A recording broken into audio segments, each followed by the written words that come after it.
All right. Hey, how's it going, everybody? We are back with you. It's been a while. Yep. Just a hot minute, but exciting because we get to be here for the draft lottery. Super excited for this one, RJ. Are we getting the first pick? There's a chance. There's a chance. I could have said that. All Um, right, Dylan, are we getting the first pick? no. All right, there you I go. I played the odds. Whose No. answer do you like more, guys? Tell us in chat. Oh, there we go. No, excited for this. It's always a fun time of year. Seeing all the general managers being uncomfortable on television, seeing whoever's projected to go first, potentially, trying to force a smile depending on where they go. Connor McDavid, most infamous when it comes to that, when Edmonton won that lottery. Looking back, can you blame him No, I can't. at all? No, not at all. Um, yeah, and for those new to this, if this is your first draft lottery experience, welcome. Hope you have fun. They are generally pretty entertaining. Yeah, it's not quite the old school days, RJ, where it was just, are the Oilers gonna do it again? And everybody just praying that they wouldn't, and then they would. Like, those are still, I think, some of my favorite memories. Just like, are you kidding me? The Oilers again? I know. Those lotteries were crazy, and they've set up this Oilers team that exists now, though. That they did, and yeah. After the lottery's over, we're gonna go ahead and we'll watch some playoff hockey, RJ, and hang out with everybody. Looking forward to that as well. Let's hop over into chat and see who we got here. We've got Joshua. It's good to see you again. Let's go. Alex. Hello, ECH friends. Hello, Alex. Ty, all fired up as always. Love it. Cameron, come on. First overall pick, please. I mean, we've got a pretty decent shot at it, all things considered. Brian, may the odds be in our favor. Like it. Reading ID, happy ping pong ball day. That is true. Stratic, I just don't want to drop. Yeah. Yeah, that would be rough. Although, top five, I do feel like in this draft, the more I look at all the prospects, you got Shane Wright at number one, and then I feel like there's probably, realistically, there might be 6 or 7 guys that are all kind of in the same tier, after that. Right. Um, Yeah. No, I agree. If it's not one, then I don't think it matters a whole lot.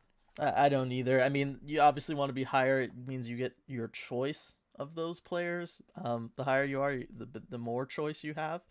But we'll see. It's at least good that they're guaranteed a top 5 pick. It means they'll have some choice in it at some point, which is nice. Exactly. Yeah, knowing you're in the top 5, that's fine. Here we go. Hunter rocking the poem here. Roses are red, violets are blue. I miss Kraken hockey, and so do you. I miss Kraken hockey a lot. Yep. I know. How long has it been? What? It's only been 10 days? 10 days, yeah, 9 days. How are we going to get through this off season, Dylan? I don't know. Hopefully doing things like this whenever we can. Whenever That's true. This is how we're going to get through it. Yeah.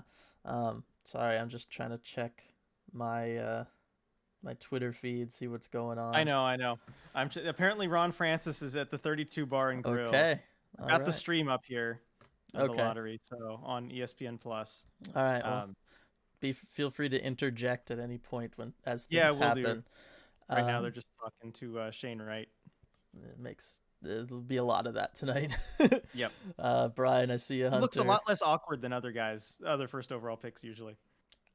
This generation, I mean, this is the generation of the TikTokers, and like Logan Cooley's got videos from when he was like 10 showing off some puck skills out there floating around on YouTube if anyone wants to go and hunt that down. Like they're used to having cameras in their face and everything. Yep.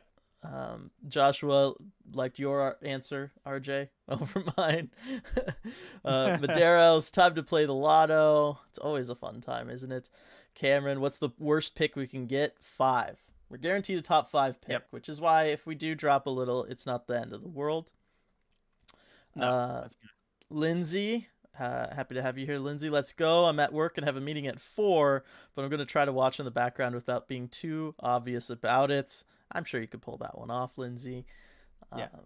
And we have media availability at 4, right? Ron Yes, we Francis. do. So, Yeah, so I'm gonna hop off for a little bit to do that. We'll hear what Ron Francis has to say, and then I'll come back here, report to all you guys. yeah. Striatic, if we aren't first, I want Logan Cooley. And that will require a top 3 pick. It might require a top 2 pick. It's going to be tough on Logan Cooley, but I agree. I think so far, based on everybody I've watched, that's who I would want after Wright. I don't know if you agree, RJ. No, I mean I think he'd be a great fit. I've still got to look at some of the European guys too, Same. to see what I think. But we're definitely going to get into that too a lot more, and it'll be better once we know where the Kraken are picked. Unless of course they're picking first, and then we'll just all in on the Shane Wright hype train. Yeah, exactly. That makes it really easy. Reading ID, I totally forgot that I watched this last year. Now having a flashback to angry GMs logging off the call when they didn't win the lottery. Yeah, it's better in person when they can't just do that and they just have to sit there at like a table with all the other ones. It's always a lot of fun. Yep. Ties Ron at the 32 Bar and Grill. Sounds like it. Yep. Geo Show. Do they still pick the balls ahead of time? I assume so. I mean, yeah, I think they do. As far as I know, they do. They have to for the broadcast and stuff. Like, do they still have daily like lifting the envelopes and like opening them up, like the little thing? So I mean, they had it last year. I can't imagine they would have gotten rid of it. They have it every year. As long as Bettman's there, that's what it's gonna be. Let's be real. That's the way it is. In which case, yeah, they need to know the results ahead of time just so they can order those envelopes.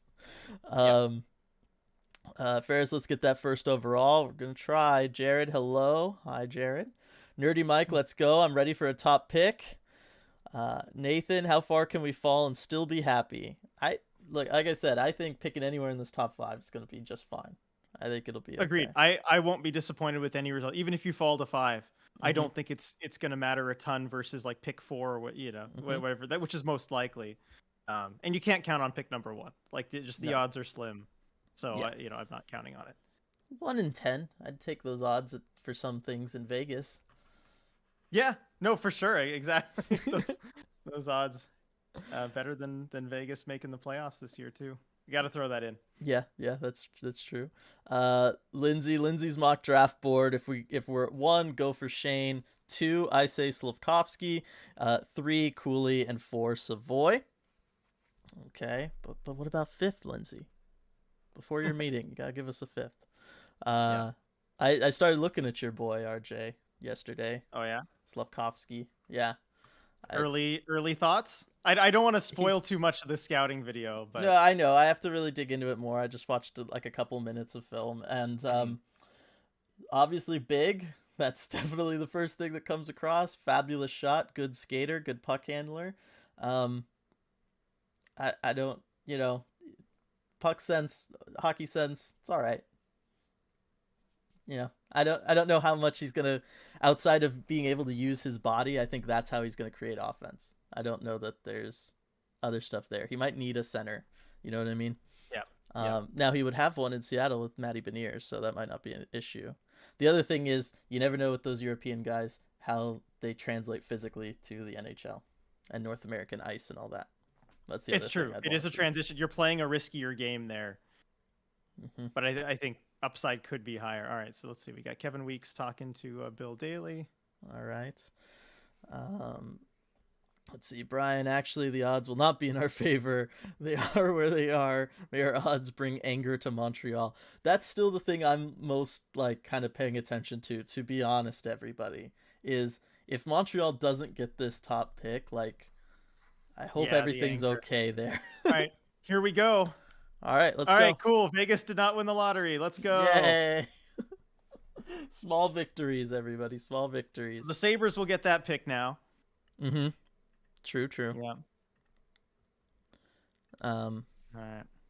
So, let's see. Let me pull up the order. This always gets my heart going. I could just feel it. Yeah, because it's either teams you want or teams you don't want, and now it's a team we don't want. Vancouver. Yep. All right. Vancouver did not win the lottery. Yay! Now, do we know if we see? I guess we won't. It'll be like the last couple years, right? So if we see they open the next envelope and it's the Islanders, we know Winnipeg's won something, but we won't know which lottery they won. Yes, but of course Winnipeg has not won. Well, yeah, I can't see it. I know, So yeah. No, I was making a joke about how just Winnipeg. I feel like they're just not good. no. They're not one of those teams that's going to get all the luck or whatever. Now the Islanders, I could see something weird happening here. Yeah, I mean maybe that was the price. The price of winning the lottery Yep, was but it doesn't. to get rid of Trotz. All right, so Islanders still there. All right, Lou Lamoriello just on that black background, just sitting by himself. Just I mean, and that's like a picture they just put in front of the camera yeah, too. exactly. Like he's not there. All right, so Columbus is Columbus going to get it? I mean, they're the only team left that can't jump all the way to number 1. Yep. So now note they did not get it. Okay. All right, So next is the Sharks. here we go, RJ. No, I'm not celebrating if they win the lottery. They don't deserve it. Don't deserve And they it. did not win, so Okay, this is the next one. I think as Kraken fans, we don't want Anaheim to win because No. having to look at Zegras, McTavish right down the middle for a decade would be a disaster for the Kraken. yeah. All right, Ducks did not Okay. win. All right, so Buffalo again. Do we want Buffalo to have nice things? I feel like they never keep their Yeah, nice they things. deserve nice things. I mean, if it's not going to be the Kraken. Although, and also because then I'll have to ask Ron Francis if he wished Kevin Adams good luck again. Oh, Remember last year he Yes. said he did and he shouldn't have done it. yeah. So, nope, Buffalo did not win. All right. Detroit's an interesting one. They've got some interesting choices that Yzerman's got to make there this year. Yeah. You keep Larkin? You keep Larkin. Depends on if you win this lottery right here. Yeah, it does. It does. It really does. I think it does All too. right. Detroit does not win the lottery, so. All right.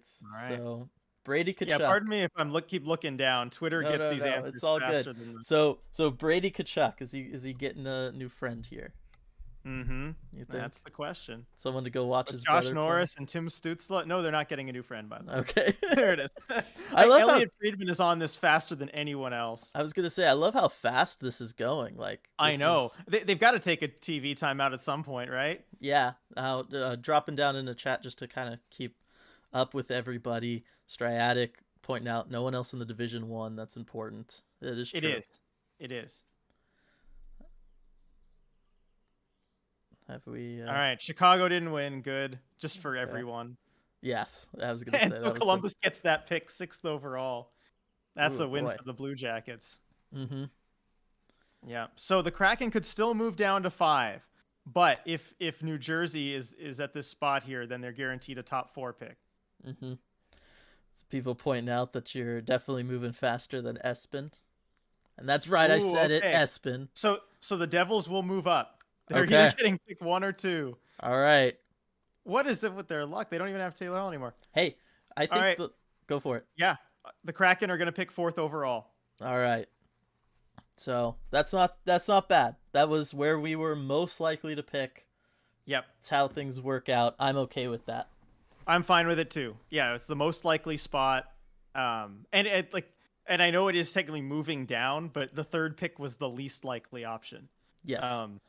So the 4th is kind of what the baseline was. 5th would really feel like moving down. Yeah. And All right. And what, 41% chance to stay in there, so it makes sense. Yeah.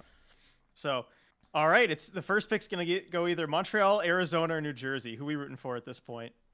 Arizona. Okay, think so. Yeah.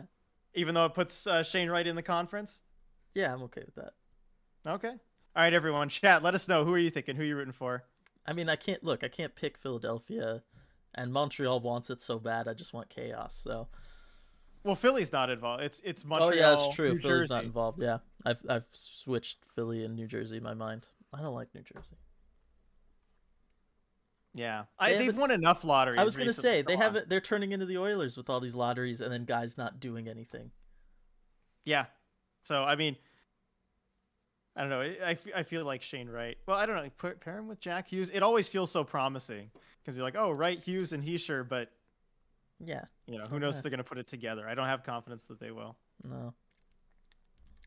Whereas, Keller with Shane Wright. Yeah. That's intriguing for the 3,500 people who get to watch the Coyotes every night. I know. Yeah, can you imagine Shane Wright going and all right, let's see. All right, we've got some good comments about who deserves what. Hmm. Yeah, lots of. I mean, everybody's all over the place. Um, yeah, that's Geo show. If Arizona wins, you keep Wright in the AHL so you can get used to playing in front of a larger crowd. There we That's a go. good one there. Uh,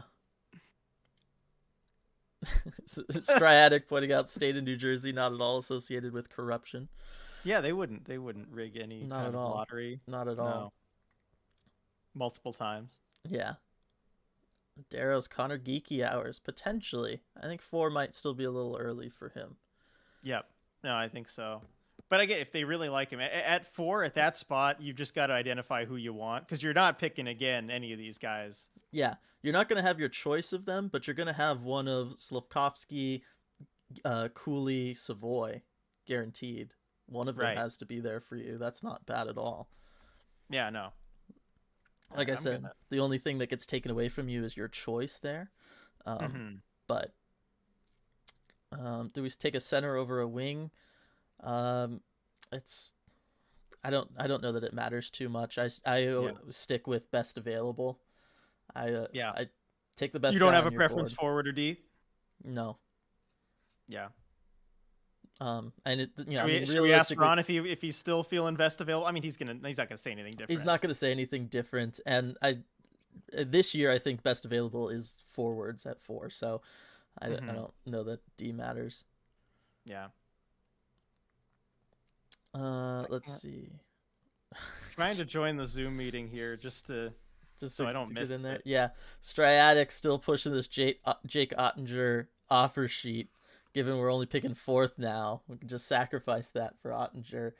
He looked fantastic last night. I'll give you that. But No, he's not. He's not worth the 4th overall pick and yeah, a second. I know. And with the second would be 35th overall too. I Those know. are 2 high draft picks. Yeah, The offer sheet thing is what you do when you have low draft picks. yeah.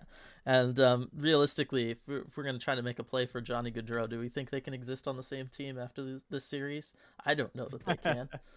Yep, yep. All right.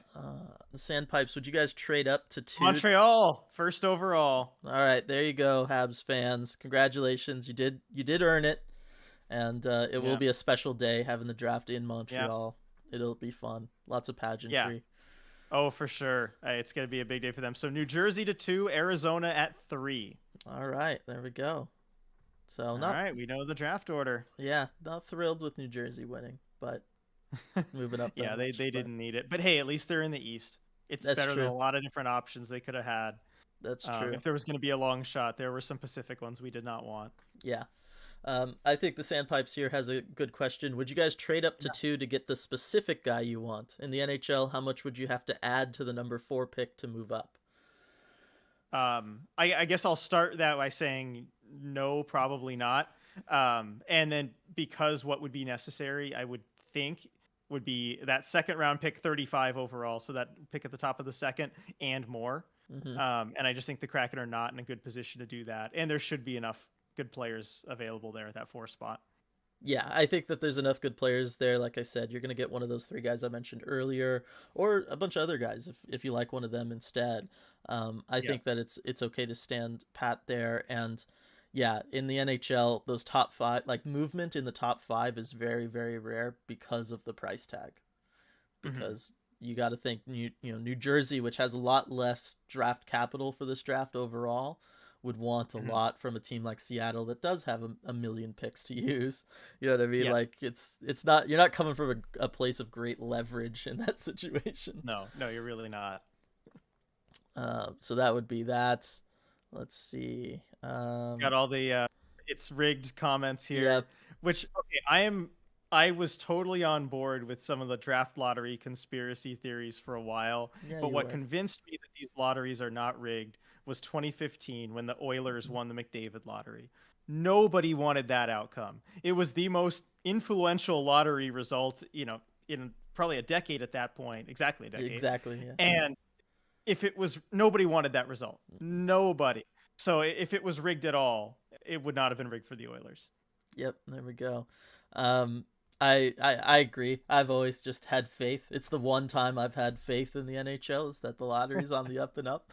Um, I never subscribed to all the Crosby stuff and Hmm. some of the other things, but yeah, that 2015 one was brutal. Yep. I Uh, remember it was just, and it so much of that lottery too was I felt like just watching and hoping that certain teams didn't get him. Like it was more about teams not getting him than teams getting him. yeah, Like because you were just yeah, I worried. remember being a pretty avid Sharks fan at the time. Like the Kings were involved there, and I'm Yeah. like, do not let the Kings, and the Sharks were also involved too. Hmm. So I was just like, it was high stakes. I remember just sitting on the beach, following that on my phone. I happened to be at on the beach at the time, and I don't know, it didn't like ruin my day, but I was still like, couldn't really enjoy the rest of the day. No, I was watching it live and it was yeah, and then they cut to McDavid and his face it says it all. Oh. That was basically his reaction. Oh. Oh, we're about to get Ron Francis here, so All right, go I'm gonna ahead mute and myself, step away. yep, go for it. I'll hop over here in the chat, kind of pick some place down here to start. Um, let's see, where should we begin? Let's go. Once we knew we were getting fourth, I understand everybody was a little upset about that. As Valentina points out, fourth is a bit of a bummer, but lots of talent in the draft class. I agree. I think it's an okay spot to be in. Like I said, it's Shane Wright, and then it's a tier of really like 6 guys, so they're all roughly the same in my mind. So I think it's okay. Um, Stratic again pointing out could have been worse on two fronts. Could have fallen all the way to fifth, and someone in the division could have picked first. That I agree with. Those are two big things there. Let's see. OL. This is from Lindsay. OL4 is my lucky number. Let's hope it turns out for the best. I think it will. I think this is still good. David, Arizona. I just feel so bad for their fans that I want them to have something nice. I know. I know. That's what I was saying. They were like the lesser of the three evils, in my opinion. Um, I want him in our conference so I can see him play. That's an interesting one because usually people want him as far away as possible. Uh, so that's an interesting one there from Durwood. Let's see. Everybody find out it's Montreal. Reading ID. Shane Wright playing at ASU for the narrative lol. It would be fun. It would have been funny. That's for sure. Let's see. Four, not bad. I agree, Alex. Um, as we talked about with Durwood, do we take a center or wing? Best available. Whoever the scouting staff. I mean, the scouting staff for the Seattle Kraken crushed it last year at the draft. Obviously, we all know Matty Beniers turned out phenomenal. Got that Riker Evans pick, which has looked great. Ryan Winterton in the third round has looked very good. So I trust this Seattle Kraken scouting staff. I know we've only got the one draft worth of whatchamacallit, like results to look at, but I really think they did a good job last year. So I trust them and I trust Ron with all of these picks to not just make good picks with them, but also, leverage them to move around. I think, and we'll talk about it with RJ when he comes back, but I really think that the Kraken will probably look at moving back, moving up into the back end of the first round, using one of packaging a couple of their many second round picks because they have so many. Um, let's see. Lindsay, hey, at least we're not 5. Losing that last game of the season against Winnipeg turned out in our favor. Sorry, not sorry, Philly. That is true. It did come down to that. That is definitely true. Sandpipes, yeah, we talked about that one. Let's see. Can't believe Shane has to be a have for Medeiros. It's the way it is. Durwood, it's fixed for 2 years in a row. The team with the best odd wins. That is kind of rare, actually. It's been a while. Let's see. Alex, whoever gets drafted for. Well, I guess it's been a while since they changed the lottery thing. Back when only one team won a lottery, it was a little more exciting.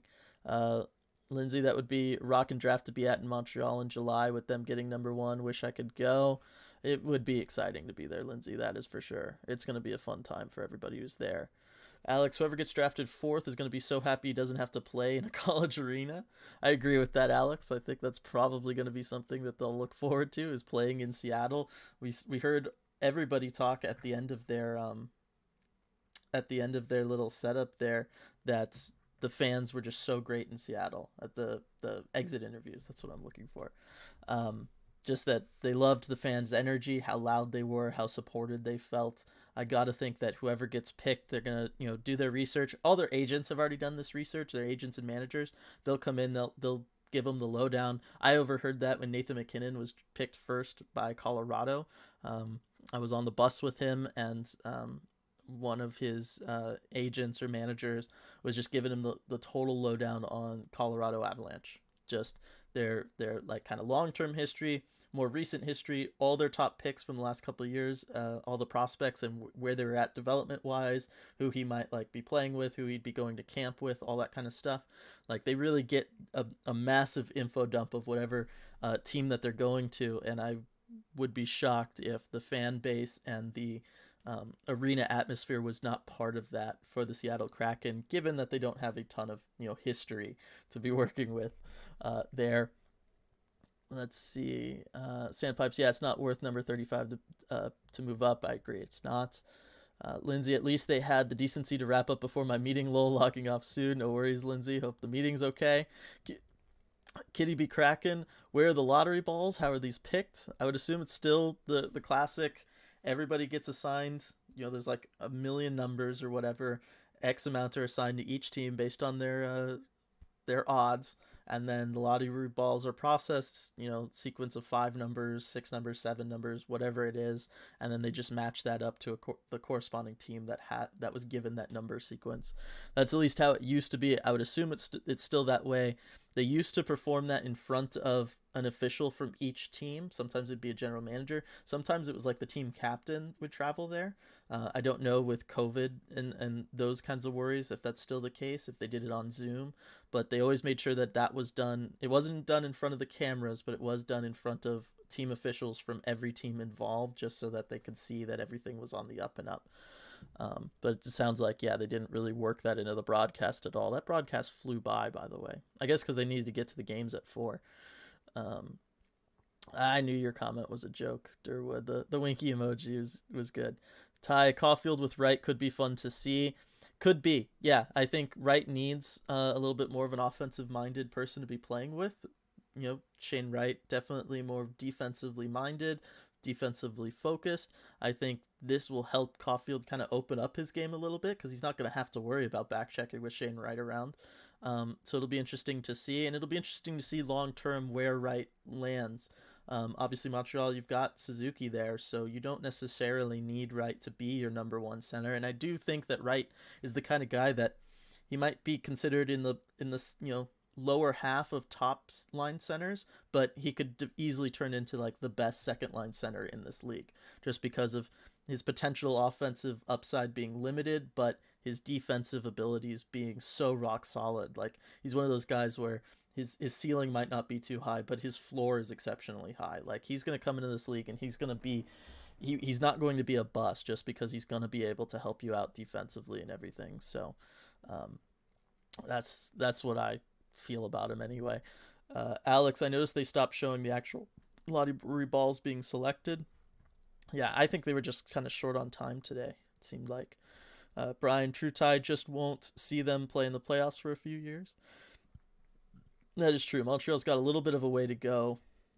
They got some things to figure out. That being said, a lot of this year, I mean, they had massive injuries. Remember, they had like 30 people on IR or whatever, like insane.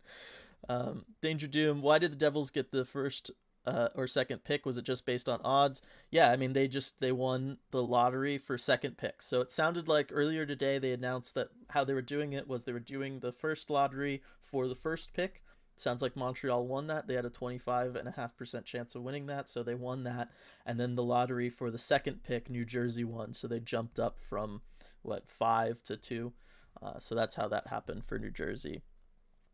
Stratic, no Logan Cooley for us. Probably not. Yes, I mean there's still a chance. It's not over until it's over, but there is a chance. Let's see. By few, I mean 3 years for the Habs. I think we might see him sooner, Brian. I don't know. Keep in mind, half the teams make the playoffs in this league, so it's never quite as much of a jump to jump up. Let's see. Durwood, Kitty, they can't use lottery balls because of the complexities of the rules. Requires hundreds of virtual lottery balls. Like I said, they used to use actual lottery balls. They would just assign all the number sequences to all the teams, and each team would get however many based off of where they were. That's how they were still doing it up until, I don't know about last year, but a couple years ago. Um, Sergeant Pickles saving up that good draft juju for next year. Connor Bedard, that would be the year to do it, more so than this year, that is for sure. Hunter, who's the most likely prospect we pick at fourth now? I don't know. It's I haven't seen too many mock drafts. We're gonna see all the like kind of final season mock drafts come out in the next couple days now that the order is set. But really, the only thing that had been decided before this was that Shane Wright was number one. Logan Cooley had for sure been working his way up to kind of into that number two conversation pretty solidly. But there's a lots of things going on. We talked about Slavkovsky a couple times today. He's really intriguing to a lot of people around the league. You could certainly see a team falling in love with him. Maybe a team like New Jersey, that they have a lot of skilled guys up front from their past lottery wins, but they don't have a ton of size up front. So maybe adding a winger with a lot of size is intriguing to them, and they take a pass on a Logan Cooley because they kind of already have Logan Cooley. Didn't I compare Logan Cooley to Jack Hughes in my scouting report? I think I did. He was my player comp for Logan Cooley. So. Or no, I did Lee Stempniak. That was it, right? Yeah, but I talked about Jack Hughes a little bit in there, as far as like his development curve and stuff. Um, so I don't know. I think Savoy is going to be solidly available around four, unless Arizona kind of falls in love with him. And Savoy is an interesting one. Just launched his scouting report today, open to everybody if you weren't a Patreon subscriber before. It's an interesting one. I still don't know. I don't think he's going to be a center. I know he's been playing center, been listed at center. I don't think he's going to be an NHL centerman. I think I kind of put his comp between Patrick Kane. Like, he's not going to be as good as Patrick Kane, but that style, and Jonathan Drouin, in that he kind of needs to be in the right system and right spot to succeed, Savoy. Jonathan Drouin was not quite given that opportunity in Tampa, and it affected him, and he wasn't really given that opportunity the first year or so in Montreal either. It really took a lot of time for them to figure out where in the lineup he fit, and how he could work, because he plays a very specific style. The way he thinks about the game is very specific, and so if he's not matched with a system that's going to allow him to play his way, kind of like Caulfield this year in Montreal, until they made their coaching change, Caulfield just wasn't clicking with what they were doing because he just didn't fit that rigid system. Same kind of thing with Savoy. Can't put him in a rigid system. He needs some freedom to be creative offensively if he's going to be successful. I think Johnny Gaudreau is a good example. You know, he was very successful this year, but we've seen games where he just disappears in this Daryl Sutter system because the other guys on his team are doing something else, right? Kachuk and Lindholm are going in hard on the forecheck. Gaudreau's not really set up for that. Savoy, not really set up for that. They need guys that can be available for their creative, kind of spur-of-the-moment playmaking decisions. And that was something that was a problem for Calgary these first couple games against Dallas that they fixed last night, was that they finally opened it up and they said, hey, we're just going to play hockey. And they let Johnny Gaudreau kind of dictate how things were going to go for that line. And you saw he was making fabulous passes to them, cross crease, all sorts of stuff. Obviously, he gets the penalty shot goal. So I see Savoy very much in that vein. I think Johnny Gaudreau is a good comp for him as well. But I think Savoy is going to be there. Nemec, the defenseman, I think could be there. It'd be interesting to see if Ron Francis decides to go that route. Just given how stacked the Kraken are at D, but we'll find out. Just to give a nice long answer there. Let's see. Where are we going here? If we had beat Winnipeg in the last game, we'd be picking fifth. That's from Stratic. Yeah, we would have. Let's see. Brian, thanks for doing this, fellas. Jumping off to watch the Canes critical game 5 versus Boston. No problem, Brian. Have a good one. I'll probably turn the game on here in a sec and start watching with everybody. Medeiros, Connor Geeky Hours, potentially. Sandpipes, I know giving up, we talked about that one. I know giving up top 4 pick is dangerous in the draft, but curious, would you trade pick 4 to get 2 first rounders from Columbus or Buffalo, or is that a bad idea? It depends on how deep you view the top talent. I think for a team like the Kraken, it might be better just to go ahead and hang on to that pick. I know you don't have a large prospect pool, so the idea of just accumulating a bunch of picks is enticing. But I do think that there's generally something special about those top 5 guys that you can really build your franchise around. And if you're the Kraken, you have all the depth guys in place. What they were missing were the guys that can go out there and score 80 plus points a season, 100 points a season. There was 20 something guys that did that this year in the NHL. McCann led the Kraken in scoring at 50. Like, you need special guys on this team if you want to kind of take that next step. Certainly if you want to be successful come playoff time, if you get to the playoffs. So for me personally, I would not want to see the Kraken trade down from 4. I'd want to see them make a pick, hopefully get somebody that can help out the offense sooner rather than later, even if it's not going to be this year, but a year or so down the line. Just because I think that's the thing that is so hard to find in the NHL, and it's absolutely necessary if you want to compete for a Stanley Cup. Depth is important, but the Kraken have that in spades at the moment. So that's where I would go with that. Medeiros too. If the NA and Euro rankings are separate, how do you determine odds of who will be picked? Are NA players considered better? Not always. There is the fact that they play on North American sized ice, which means that they're used to generally the more physical game and playing on the smaller ice surface. But no, basically, like I said, wait for mock drafts. I'm still going to scout some more guys before I do my mock draft. But for the most part, mock drafts are where you'll start seeing those lists intertwine and where guys are. Hey, RJ, thanks for joining us. Hey, yep, I'm back. Ron Francis has spoken. So yeah, I mean, first thing, before we could even ask a question, he just went ahead and said, I'm taking Simon Nemec at number 4, so book it. He was kind enough to tell us exactly what the pick will be, so that was very nice of him. Yeah, really? No, no, of course not. I didn't think so. Of course not. No, I mean, he certainly didn't commit, position wise or anything on that pick as far as he didn't tip his hat at all, which of course, we're going to expect. Just said, we'll take the best player for the franchise. So, that's what he said there. I thought it was interesting. He said there are 7 or 8 players that they're considering at the 4th pick.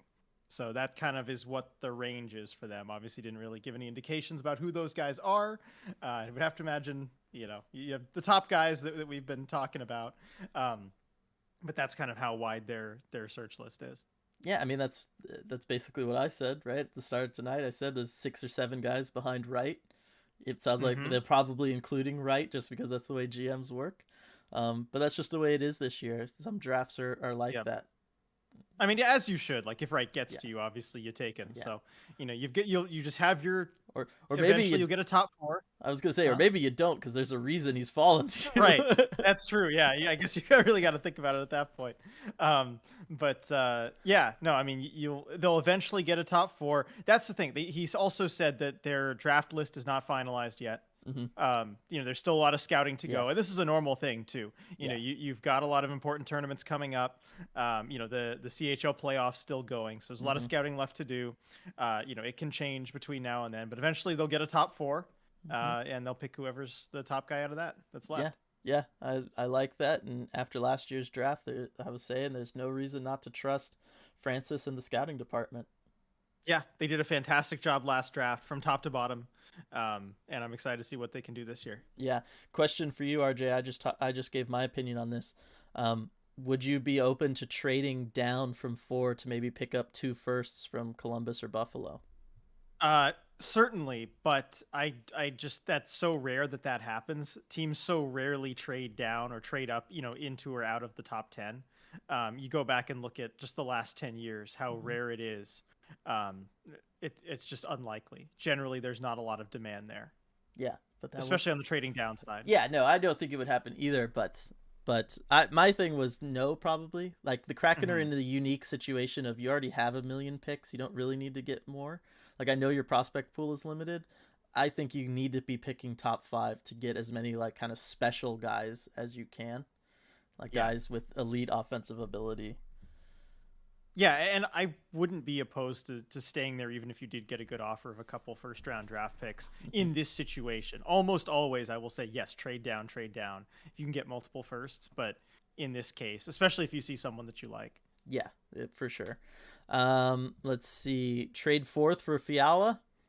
from time. I'd be open to that. Yeah, I would too. Man, that would be a heck of a trade. It Just would. just in magnitude. I mean, Um, you'd get a lot more immediate results. That's for sure. right. You'd have a sure thing. I mean, the downside, of course, is you don't get any ELC years. You're paying that, what he's worth basically full value. What does that matter to this Kraken team, though? Well, I mean, if you're looking at, just years with team control where you're generally going to be paying less, that maybe that's more in their window. I don't know, unless you think the window's right now. Well, that's the way they've been talking.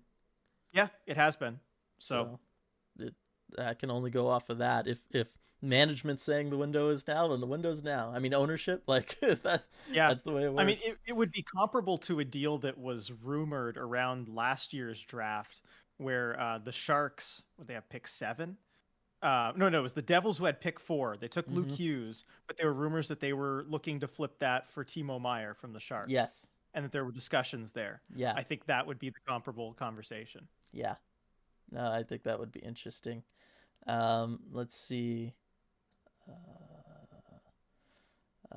Let's see. Where are we now? Ty, Makar, Marner, Backstrom, Korea, Iserman, and Francis all selected at 4th. Yeah, this is a good history. There's a at 4th. successful list of players. Yeah, at number 4. I think 4 might be better than 3. You know my like weird feeling about the 3rd pick. Yes, I know.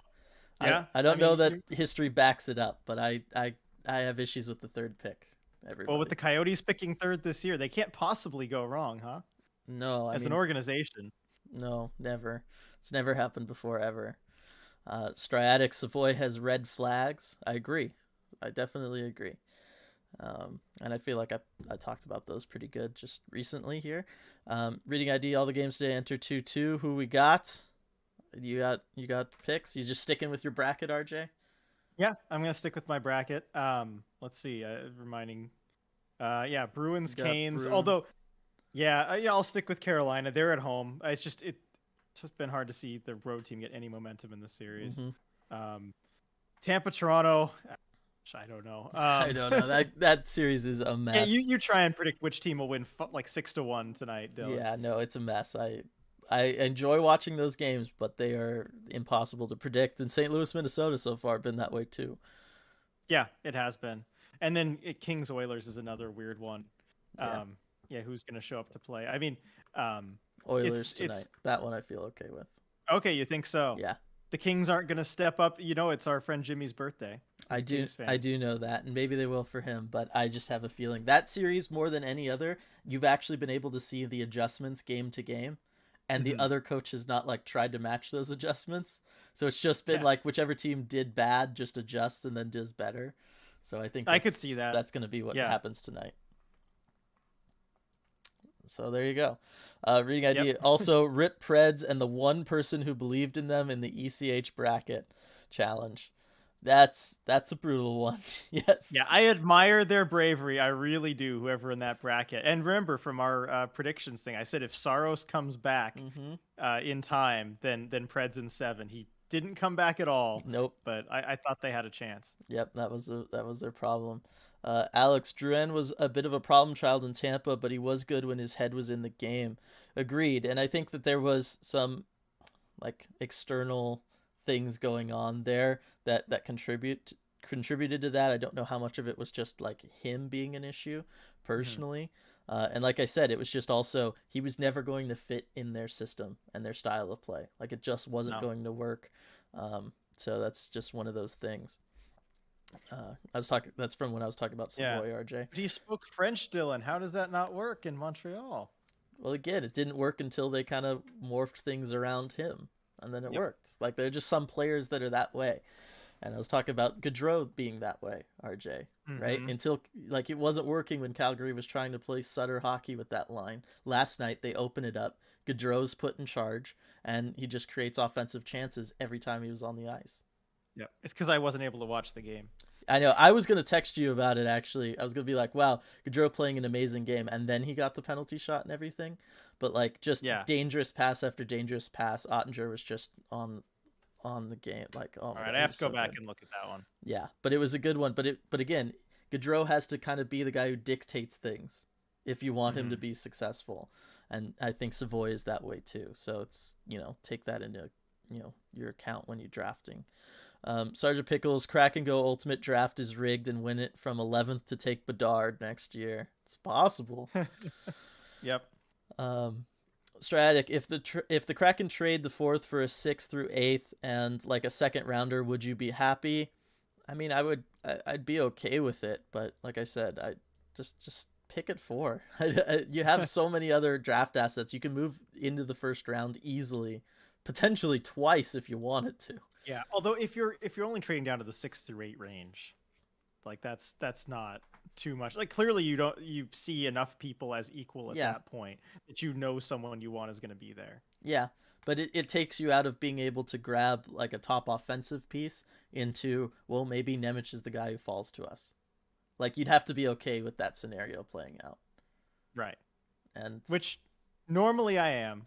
again, normally I would be too for any other team in the league, but Seattle specifically, you need someone on your team who can score more than 50 points at the end of the season. Yeah, that's true. And these top 5 picks are difficult to get. You have to every one of us saw what you have to go through in a season to get one of these picks. Yeah. Generally you don't want to give that up. Like or have to do that again. Exactly. Durwood, do we have the same scouting team as we had last year? I assume so. Yeah, I mean, I know there was some pro scouting things shuffled Yeah, there was around. pro scouts that shuffled around. But I believe the amateur scouting department, More, at least, the bones of it are what they were. Yeah, more or less the same. Stratic, remember when Edmonton traded the pick that was used on Matt Barzal for Griffin Reinhart? I do. I very much remember that. Yeah, we were there. We were there. It was insane at the time. It's still insane now. Connor, can't do a trade for Fiala when there are comparables in free agency, but I would love Fiala in Seattle Teal. Yeah, the benefit is that you get him younger. Yeah, that's what it is. Like with the RFAs, you get him younger. How about your boy Line A, Dylan? Let's do it. I would do that. You're not going to find somebody. 4 for Line A? Yeah, I would, because you're not going to like a for sure guy who can be 30 to 40 goals a year for you. Yeah. Like guaranteed. You already know he's capable of that in like bad circumstances even. Like he's proven that to you. Like why wouldn't you? How old is he again? I don't know. He's however old Austin Matthews is. Not that old. 2016 was their draft, so 24. Somewhere in there. Yeah, he's 24. Yep, he's 24. You got it right on the nose. Yeah. Yeah, for a 24-year-old, at that point it and for a big goal scorer, you've got almost a decade left in him.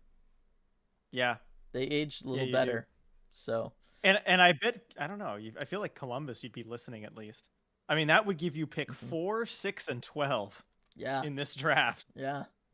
You're getting pretty close to 2015 Boston territory. Worked out great for them, right? That's how you sell them. Yeah. That's how you sell Yarmo on it.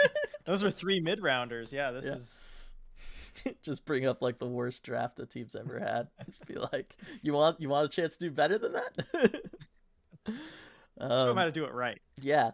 Sandpipes, wouldn't getting Fiala hurt your chances to get good free agents? Better to get the ELC on a good rookie and get more free agents? Again, it all depends on where you feel like you're at from a competitive standpoint. If you're trying to be competitive next year, there's a really good chance whoever you take it for this year is not playing for you this year. Like I would say that's an above 50% chance for sure. Yeah, Ron Francis did talk about it. He said he feels like there's, a couple guys in this draft that could maybe play in the NHL next year, but it depends who's taken in front of them, obviously. I don't think he's confident there are 4 players who can play right away. I'm not. Like, Shane Wright is really the only one I'm like, for sure, hands down, he's playing. And then one more out of the top 5, we don't know who it is. Yeah. Is going to impress in training camp. Exactly. So it's all about that. That's what it comes down to. Is just your time frame. Valentina, my picks are Wright, Cooley, Slavkovsky, Nemec, and Savoy. Reposting because they got lost in the chat. Sorry about that, Valentina. I know I jumped down there. I like that 5. That's a good 5. Trevor, I'd love Fiala, but I wouldn't give up the first for him. Maybe multiple later round picks. Yeah, I mean, you could try with Line A or anybody. You could just be like, hey, you want 4 seconds for him? I don't know that a See, team would do yeah, it though. I don't think so either. The fourth overall is really what would get him listing. Yeah. Let's see. Schultz, does Nashville being swept increase the chances Forsberg leaves? Maybe. I don't know that it'll matter that much. I think they all understand that Saros being out is what hurt them there. Right. I think, yeah, you've almost got to, look at that one as outside your control. Hmm. Although, I mean, I think as opposed to maybe Nashville winning that series and going on, that would make it more likely that Forsberg Yes. would stay. Yeah. But if they're going to lose that one, I think getting swept doesn't make a difference. I still think if you're this close to free agency without having come to terms with them, you're going to go ahead and test free agency. Nothing says you can't re-sign with them, like just because you Yeah. go to free agency, but it doesn't hurt to also just hear what other Well, you teams lose have that to eighth say. year. You lose the eighth That's year, the tough but part. I don't Which know in that his it position matters. is pretty big. Yeah, I don't know. I think he's okay. I don't think it's as big a deal for him as Gaudreau. Oh yeah, I mean it being the older player, yeah. Yeah. Let's see. Ty, RJ, we demand a Marlowe reaction. Congrats to Patrick Marleau on his retirement. You kind of figured this was coming for a while. I mean, he wasn't playing recently at all, but Patrick Marleau, the second greatest San Jose Shark there ever was. I know Dylan's giving me the look there, but one of the greatest NHL players there ever was too. I mean, nobody played more games than he did, and he was just a great player for so long in San Jose. Shame he couldn't get a Stanley Cup. That's kind of going to be the story with a lot of these guys. But I think in the later years of his career, he was kind of at peace with that, especially going back to San Jose for that season where he re-signed there. I think he just wanted to be home and be happy there. Yeah. And so I think he kind of found that peace in his career at least, which, good for him. And yeah, I don't know that he's necessarily going to go into, some kind of front office role or whatever. I think he might just want to spend some time with his family. I mean, he's a great, family man. He loves his wife and kids, and I think he just probably wants to spend some more time with them. Yeah, no, I think if he was, there would have been more of that transition over the course of this season. I think if that was going to be the case. But yes, you brought it up. I think the thing with him that never gets talked about is that, yes, he is the all-time games played leader. I know. It's crazy to think that he broke that record. Yeah, because I know you got it. The three names that always come to mind, right? You got in kind of reverse order, Chelios, just because he played till he was 47, through his 47 year season. Yager, because he played for everyone at some point, forever, it seemed like. And then, of course, Gordie Howe, who played in 5 different decades. Yeah. So it is incredible what Marlowe was able to do. To be able to play that long, never really with a major injury, good for him. I mean, that's huge. Like, going over a decade without really any kind of injury, it's incredible, just that durability. And that's what was so special about him too, that he was always in the lineup every single night. You knew that. Exactly. So good for him. And yeah, I mean, was he the Sharks' first pick ever, or was he that second draft? No Yeah, no, he was in 97. Oh yeah, so 97 years later. Yeah, afterward. I just forget how long they were around. Back to the Cow Palace. Yeah, but he was the second overall pick there in that draft. Yeah, and obviously T-Bird. Yep. Good Seattle connection there. Hurricanes up 1-0, RJ. Let's go. Oh, let's go. I don't care about that series too much. Yes. Stratic, I hope Kraken fans just support whoever is picked and try to forget when they were picked when it comes to expectations for the player. Yeah, for the most part, that's the way it is, just because you'll pick somebody and then you don't see them for a year or two and then they're there. So it always kind of lessens some of that. Like we saw. I think. Go ahead. Yeah.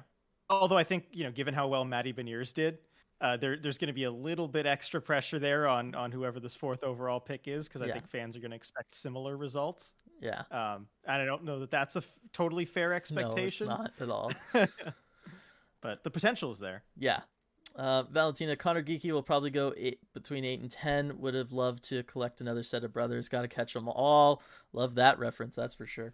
Yeah, I do think he's kind of on the bubble of being in that top tier there for me. I think somebody might like him and he could go a little sooner than that. Right. But it would take a team falling in love with him more than anything. Exactly. It would take a team that really likes that size. Teams every year though get enticed by that mixture of size and skill. Someone goes Mhm. for it usually. So Yeah, I think we probably will see him in that range. yeah. Apparently it was a weak goal let in by Swayman there on that Canes goal. By the way, Oh, RJ. Um, I thought let's. Olmark didn't play all that bad in the first two games. He didn't. It was the rest of He the was fine. It was the team in front of him. exactly. But you win 2 games. That's you got to stick with the guy. No, no, I agree. Like I totally get that. You don't want to change the goalie up, but Yeah. Ty, well, my job here is done. Sorry, I couldn't only tank us to pick 4, but I gave a full effort. Yours truly, Tank Commander. Yes, I think this is an appropriate time to retire that moniker. yeah. Addy's tank commander. Yes, it's a new season. All's good. Um, let's see where are we going now. Grizz Smash fun fact: Habs haven't picked first since 1982 when they drafted Doug Wickenheiser over Denny Savard. Has it Yep. really been that long? I Yes, guess it so. I has. guess they've been good forever. Yeah. Like, No, they've been or good never enough not all for the a way while. bad. Yeah. Yeah. Yeah. And what was it? First time in 37 years that the first overall pick will be made in the In the home city. arena. Yeah. The team hosting the draft. Yeah, that really never happens. Um, let's see. Alex, 4 for line A, please no. Why not? It makes all the sense in the world. Like, everybody hates line A for no good reason. I don't understand. Well, he explains himself later there. Let's see. For me, line A is super duper one dimensional and not worth giving up pick plus extra cap space to sign him for term. Like, I would rather give up nothing and sign a Mike Hoffman or someone like that if that's the desired course. I love Mike Hoffman, okay? So don't even get me started on him. But Alex yes, knows how to argue with I you. understand the one dimensional argument, but like when the one dimension is goal scoring, the object of the game, I'm okay with it. When somebody can be, I mean, how for the first decade of his career, that's all anybody said about Ovechkin. Well, he can't win in the playoffs because he's a one-dimensional goal scorer. I would have had him on my team. Yep. No, I mean I was going to point to the Ovechkin thing. For first while in his career, that was kind of the argument. And also players like that, the goal scoring never goes away. That's a special talent. That's something they always keep with them. But you can add bits to your game. You can round it out. I mean, Yeah. Line is only 24. You look at a 24-year-old Ovechkin. He was nowhere near the complete player that Alex Ovechkin is now. Yeah, and Liney's 24 with essentially 2 teams that have quit on him. Yep. Like he went through Winnipeg, which never really, was embraced him, and that's why he gets moved. And then he goes through everything with Tortorella, and like it was just it's been a disaster in Columbus. So I don't feel like he's been put in a good position to grow and change and evolve and work on those other aspects of his game. So I will say that in his defense as well. Dude, what other picks do Columbus have? Like, could they just throw it a late second rounder or something? I know.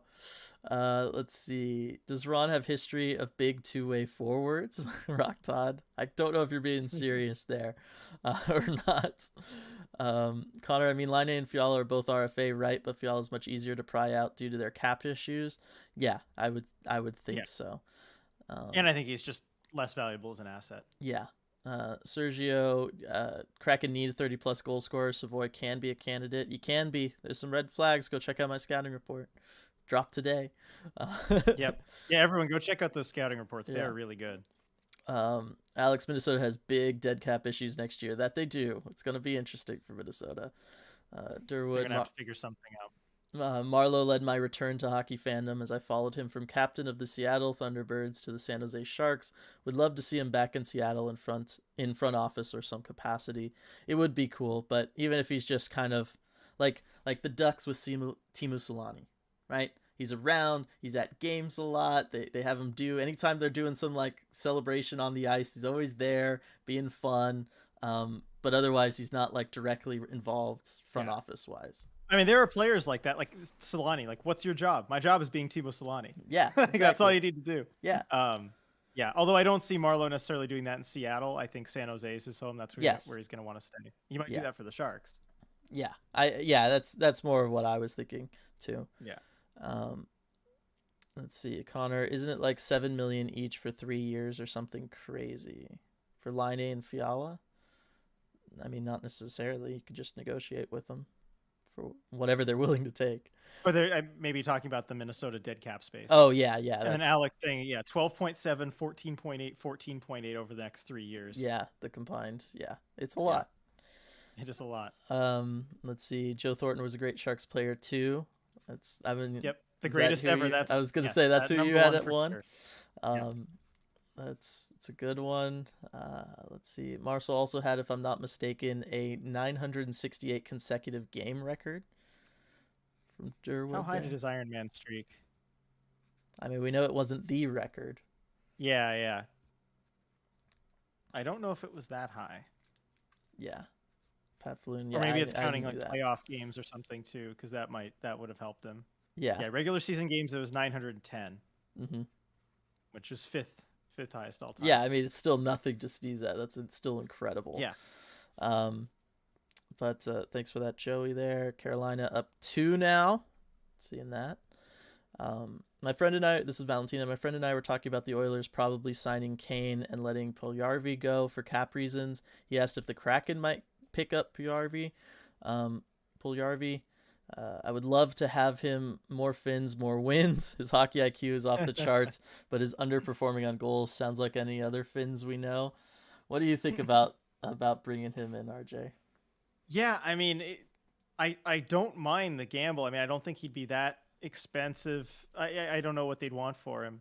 I was gonna say Oilers might be able to keep him just because his price tag's not gonna be super high. Right. I mean, you've still got what 2 more years of team control for them after Mm-hmm. this one.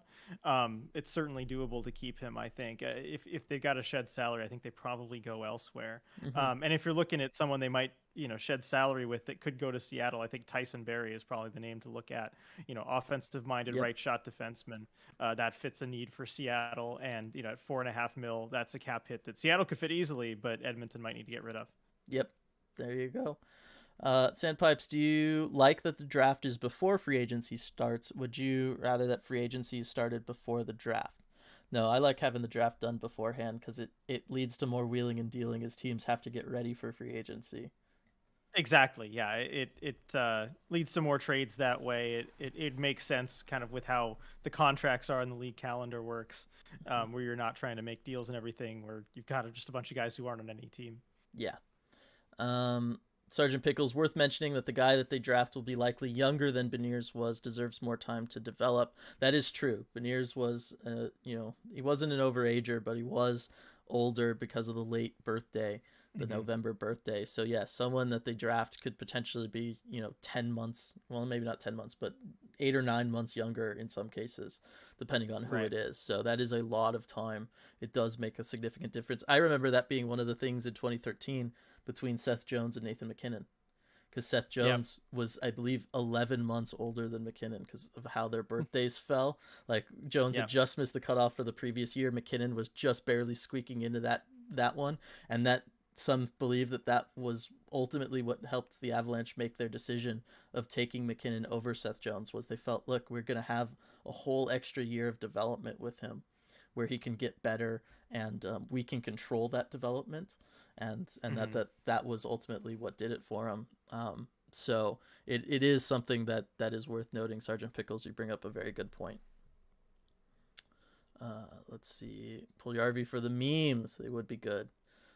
Stratic pointing out his advanced stats are ridiculously good, but he doesn't finish well. The Kraken aren't flush with finishers to pair him with.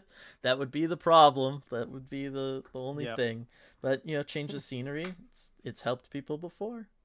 Yeah, getting out of Edmonton. I mean, let's start with that. Yes. He's got to be doing something right if the Oilers media is so harsh on him. For sure. Medeiros, please bring me the Bison King. Alex, no striatic logic has no place in this discussion. Wheeler House Squad, I was always a huge Joe Pavs fan. Yeah, I mean, you still can be. Rocking it in Dallas right now. Yep, he's doing great. I do have a Pavelski jersey at home. Yeah. I mean, we all know, though, train, choo-choo, train. That's where it was at. Yep, the Rivermen are going to win this game. Yes. Peoria, let's go. Shout out anyone in chat from Peoria. Let's see. For me, I don't know. Owen Nolan is always kind of there. I Yeah. don't know. No, I mean that was kind of the shark you grew up with. Yeah. Let's see. Sergio, is it true that Forsberg is a UFA? I wonder if the Kraken can have him. If he hits UFA and they make the best offer, I hope Yep. they can. I think he'd Yeah, be a he will great be a fit. UFA this July if he doesn't, resign before then. Hmm. Yeah. Um, let's see. Puljujärvi is the only person on the Oilers I truly like, according to Medeiros. Draisaitl's cool, but Bison King. Yeah, they're a weird one. Like I don't know. I don't necessarily like any Oilers. I just pity a lot of them. Yeah, that's really what it is. It's I the was trying to strongest think. emotion that comes to mind. Um, Alex, the worst guy you know, just scored a goal for Carolina. Oh boy, I already know who that is without having a look, and yes, it is him. Um, Striatic pool party denies so much ice to the other team in offensive and neutral zones. Getting the puck around him is a massive chore, which makes things easier for everyone. I love guys that play that way. And I do think that the Kraken, like, they have guys that could potentially play that way, but maybe didn't always. So, like, I would Right. be interested in bringing him in. Um, but I also don't know that, like, I don't know. Would he just kind of become like the guys we already have in that sense? If you Yeah, can read between the lines of that statement. yeah, I think it that might be the case, and especially with I just don't have confidence with this coaching that they can do Mhm. any different. Yeah, Speaking of fourth overall picks, yeah, that's true. I Was he third? No, I guess not. nope, fourth. Yeah.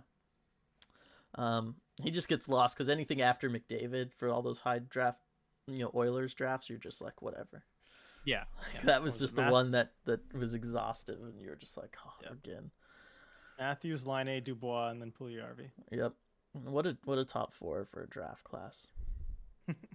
Just a real like this. um, Both Savoy and Nemec need 1 year development at least. I would agree with that. I'd throw everybody but Shane Wright into that category. I think, personally. Yeah, I think so. Stratic, also remember when Puljujärvi got trapped in Seattle at Christmas time with COVID? Maybe that was a sign. And maybe he fell in love with the city then. You don't know. Yeah. You never know. Um, Alex, Owen Nolan, most random NHL video game cover ever. Oh yeah, that's right. He was on. What year was that? Long time ago. That's which one. Um, Ty, I don't remember a first round being this close, but most of the games being blowouts. Hockey is random. I know. I saw some people talk about that on Twitter too. RJ, what's your thought on that? Where we have all these series that are tied, but each individual game is a blowout. I've never seen anything like it. It's it's totally different than any past playoff year in my memory. And it's weird, right? It feels like only one team shows up to play on any given night. They're clearly close skill wise in a lot of Yeah. these series. Um, and maybe it's what you mentioned earlier with the Kings Oilers series and teams making adjustments and not making counter adjustments. But I feel like for that to be the case every series, I don't Yeah. know. I don't feel like it's been that way for every series. Like, I wouldn't necessarily use that to describe the Tampa Toronto series outside of Tampa showing up for game 2. Like, Right. I don't know. That's really only something I've noticed in the Kings Edmonton series because both teams have drastically changed how they've played throughout the series. Like, Hmm. significant changes. Okay. Otherwise, yeah, I don't know. Okay, here's a crazy theory that I put no thought into. I just thought of it while you were Oh, these are the talking. best, everybody. Listen up. Okay. So the first round is being called much tighter than usual, right? Lots more penalties. I like the reaction there. Lots more penalties, right? Yeah. And special teams, I think, more than if you get a large amount of Hmm. 5-on-5 play, has a way of kind of swinging games one way or another, Yep. where it's more decisive. Hmm. And so with all these extra penalties, all these extra power plays, you're getting one team, someone, pulling ahead early and kind of having that advantage because they're better with the special teams that night versus at 5-on-5, it's more of an equalizer. That's the idea. Yeah. I think that there's something to that. I do think the penalties have played into it in some way. I feel like the penalties have slowed down though, They have a little bit. so we'll see if that continues. But I definitely think that that's played into it, and I think you can point to that in the St. Louis Minnesota series. I think you Oh can yeah. point to that in the Tampa Toronto series. I think you could point to that in the Washington Florida series. Hmm. I think those are definitely the good like case studies for that theory. That's for sure. Let's see. Sandpipes. Are there any mid-30s UFAs you would like the Kraken to go get, or is the price not going to be worth it? I mean, on short contracts, there might be somebody. Well, that's the thing. Yeah, if the contracts are short enough, you could have something that works. I mean, looking at mid-30s UFAs, I just pulled up my sheet here. Mm-hmm. You've got Claude Giroux. He's not gonna. A He's lot not of gonna them, I come think, here. are also like tied enough to places that, you know, like Phil Kessel, he's not coming here. No. David Perron. I mean, that's one. If you get a short review, I don't see him leaving St. Louis I if they don't. can help it. I don't either, but I love him. I know he's great, but I just don't see him coming to Seattle. Yep. Toronto getting the first power play opportunity of this game. Oh, there you go. But like looking at Paul Stastny, no. Evgeny Malkin. Well, okay, Dylan, what's the deal with Malkin? No idea. They've been quiet about everything. What the plan is with him, Letang, everything. They've kind of been, I think, doing that intentionally. I don't think anybody's made any decisions. I think they wanted to kind of keep the air around the organization that this was the last year, just to see if that would help give a little extra something special come playoff time, and maybe it is right now. Right.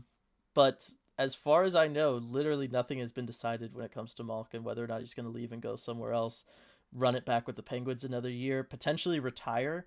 I do feel like these last 2 years watching him, he's not the same player that I used to watch. He's still very fun to watch, and I was going to tweet something yesterday about how he's more fun to watch than Crosby in a lot of ways, the way he plays and the way he thinks about the game. But he's also a guy with a lot of substantial injuries that have probably taken a toll on that big body of his.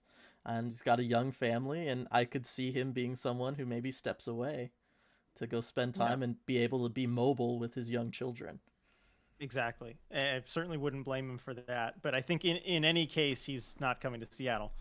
No, if he almost all of these guys, if they're leaving, they're going to a much more definitive contending team. Right. So yeah, you look at these mid-30s guys, and I think that's kind of all. You know, I'm looking at the forwards anyway. Yeah. And so in that sense, the guys that are going to be interested in joining Seattle are going to be guys that are going to sign with some term and understand that, you know, they're going to be part of making Seattle a good competitive team rather than kind of hopping aboard one for a cup run. You know what I mean? And that's where the difference lies. Yeah. Although I will say maybe some depth defensemen. I mean, we talked about wanting to get some veterans in there. Yeah, they're always around, and you can always sign them. Like, it's just the way it is. Yeah. Not to make them like insignificant. I think some of them may be in their mid-30s. Yeah, but that's generally just kind of how it is. They almost become afterthoughts in free agency time. Striatic. Washington State has bison. They're on a big farm in Yakima or something. Bison King would still feel at home. That Send him out to Yakima. That'd be cool. Looking at the pending free agents, do you feel Seattle has an expansion team? As an expansion team, will have to overpay? I don't know that they'd have to overpay. I mean, I think you would maybe if for Forsberg or Gaudreau, but realistically, you just have to be the highest bidder there anyway.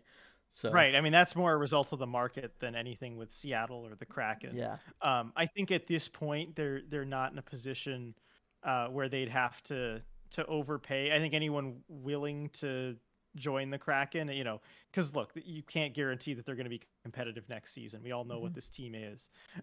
You know, for them, it wouldn't necessarily require an overpayment. I think also the fact that Seattle is a no state income tax state, which I know, Dylan, you've just covered this basically, that it's not as big of an influence as you'd think, but it can make differences around the edges. It could be the difference between market value and an overpayment. Yeah, I agreed. Yeah, that's another one. Old video from long ago on our channel. Give that a watch. It's a good video. Yeah.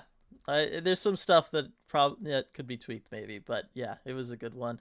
Tampa on the board, Steven Stamkos. Let's go. All right, I'm about to see it, I guess. I'm not even watching the game. I've just got the Game Center on here because I don't want to mess up the stream at all. But that was a nice shot from him. Well, it's Steven Stamkos. That's kind of what he does. It really is. I mean, that's a classic Stamkos shot. Let's see. Valentina agree on all the top 10 needing development except rights. Alex, so many penalties, really. Let's see. Valentina, speaking of more Finns, any news on our prospect, Ville Ottavainen? Yeah. Ville Ottavainen. Hmm. He's no more news on him, I think. Actually, let's see. Where is he? Let's because Ron Francis did talk about him and kind of lumped him in with that conversation because Hmm. we asked him about, I think the names we mentioned were Riker Evans and then Winterton, obviously, is those two that Yes. were standing out. And he made sure to throw Ottavainen's name in there as well because he's having a really good season, in the Liga. Um, so yeah, I don't see any up. I mean, he's just been playing in Liga. I don't think he's playing for Finland in the Worlds. I don't. Yeah, I I would would be have heard about that if surprised. he Yeah. was.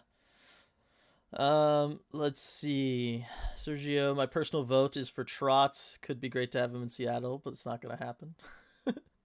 I uh, mean, hey, that's you're pretty on point there. yeah, basically. Ty, the Boston Kane series is heavily dependent on special teams. The stats are crazy on it. If I can find the tweet, I'll tag you in it. Go for it, Ty. Um, Potentially, that's one of the notifications on my phone there. Sandpipes, all these penalties in the playoffs make me hope that the Kraken really fix their power play next year. You cannot win if you do not have a good power play. Like, that's It's just true. bottom line. Yeah, special teams are so important, and with the Kraken being still bottom five in both, right? Yes. Yeah, Yeah. this season, I mean, you have to improve at that. This is something that the coaching staff, especially Paul McFarland, is going to Mm-hmm. really have to get down to work and figure out. I think a lot of it's going to depend on new personnel that they bring in. Yeah. They're going to need to bring in a piece to be on their power play that's not there right now. Exactly. There's just not enough talent at the moment, whether that's a Patrick Laine, whether that's Fiala we were talking about, or Forsberg or Gaudreau. They're going to probably have to build the power play around that player and Matty Beniers. Yeah, and that's where I have hope because of Manu Beniers, and that's where I would prefer Gaudreau over Forsberg. I think it's the only place, is just because Gaudreau is not going to just sit there and like pass back and forth on a power play. He's going to move around. Right. He's going to create offense. He's going to make everybody adjust to that, and so that's where I'd prefer to have him over Forsberg. Victor Hedman with another goal there for Tampa. So it looks like it's a Carolina Tampa day. Yep.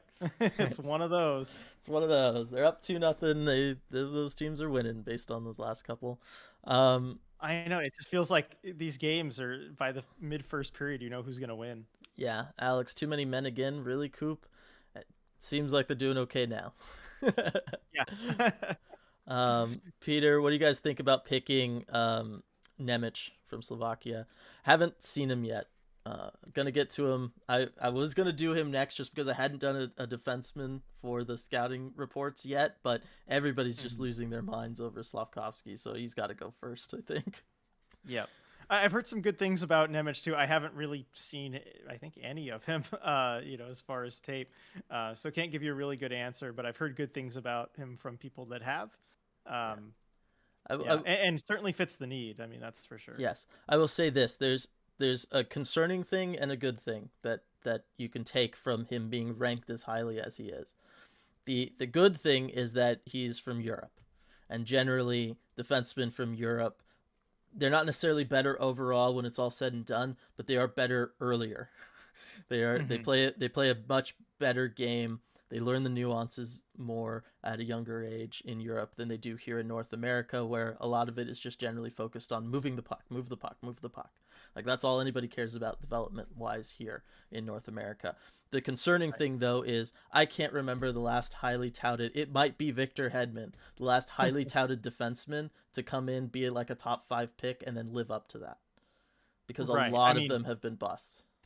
Yes, you've seen a lot of that. I think, Moritz Seider is on his way to being one of those. And he wasn't even really ranked, I think, in the top 5 among most scouts, right? If I recall correctly. It seemed like kind of an off-the-board pick at the time for Steve Yzerman.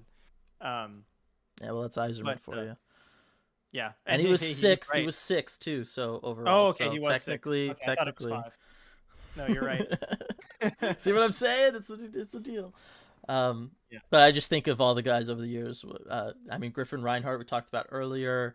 Who was it? The Yakupov year, Ryan Murray, I think was his name. Mm-hmm. That went nowhere fast. Was it Honka? Yeah, for Dallas. Although he was a little further down, I think. Oh, he was like 4, I think. Right? I'm gonna look this one up. I mean, Heiskanen was 3. Yeah, he worked out. Yeah. if we're just going all defensemen, because I mean, like Ryan Murray was not European. Honka was Right. pick No. 14. Yeah. No, I wasn't just thinking Europeans. I was thinking of everybody. Yeah. Because just Yeah. in general, those top defensemen never end up living up to the hype. They seem to bust more than some of the forwards. So that was my. Yeah. In general, I tend to prefer forwards over D in that top 5 spot. Yeah, and like I said earlier, you need forwards that can put up a healthy amount of points every year, and generally the only way to get them is by picking very high in the draft. Yep. So And also generally I prefer centers too, because well, yeah. scoring wingers, like they're available. You can find them. I mean, we're seeing that with Forsberg and Gaudreau on the market, with potentially Fiala and maybe even Laine. They're out there to be had. Certainly Laine over the past couple of years. You can find those guys. Centers, it's extremely rare that a legitimate number 1 center hits the market. It's the hardest thing in hockey to get as far as an asset. And the top way of getting that is to have a top 5 draft pick. Exactly. So now it's unfortunate this year. Shane Wright, Logan Cooley might only be 2 of them, but yeah, we'll see. You think Cooley projects as a center? I do. Okay. I think he does in the same way like Jack Hughes stayed at center. It'll take a while. Yeah. It'll take a while, but it's gonna be there. I do not think Savoy is going to be a center at all. Right. Let's see. Ty, I truly despise this Leafs Lightning matchup. One should just be blue and the other white. They are the same jersey, and I struggle with it. Me too. That series is driving me crazy as they bounce back and forth now. I know. It confuses me, especially at the start of games. Yeah, the Florida-Washington one also gives me fits. Like, just red jerseys with blue pants. Like, come on. One thing I've noticed in the East too, so many teams are just red or blue. You look at the Eastern Conference standings, I think all but 2 or 3 teams are either red or blue. Yeah. That's why everybody should be rooting for the Penguins. And I guess Boston, they're not. But no, it's not the same. I wouldn't go that far. Alex, Jan Ruda, very dependable, would be a great choice.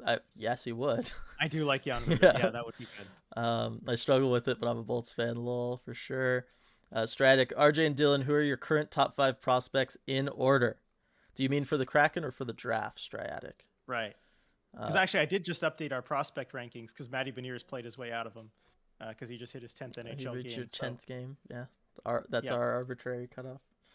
Well, it's not completely arbitrary. I mean, that's the ELC, the ELC slide. So you play your 10th game, you're there for sure.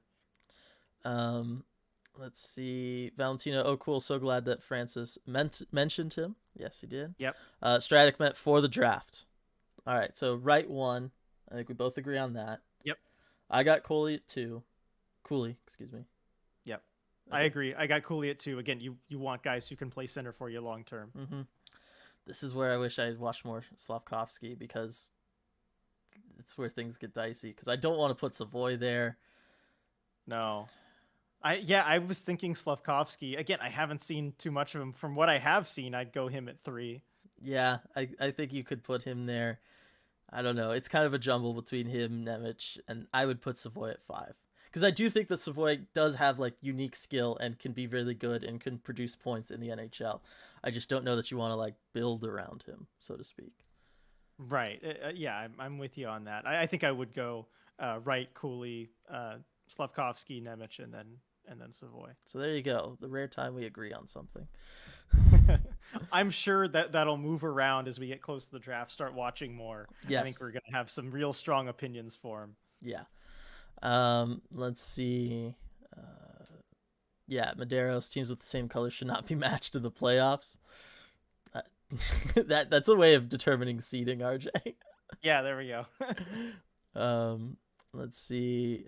Jared, I hope to see you guys making bank in the future just for being the OG ECH channel. Thanks for that. Yeah, thanks, Jared. Let's see. Stratic, Adam Larson, noted Euro D-man draft bust. Get out of here. Oh. Here. I mean, he was. I know he was for a little while. It's fine. It's Stratic, knowing how to push my buttons. What else is new? I was thinking about that earlier. I almost wanted to say, like, when we found out New Jersey won one of the 2 like spots, I was gonna be like, oh, New Jersey hasn't won since Adam Larson in 2011. Then I was like, no, they won like 3 lotteries recently. Yeah, No, they've won quite a bit.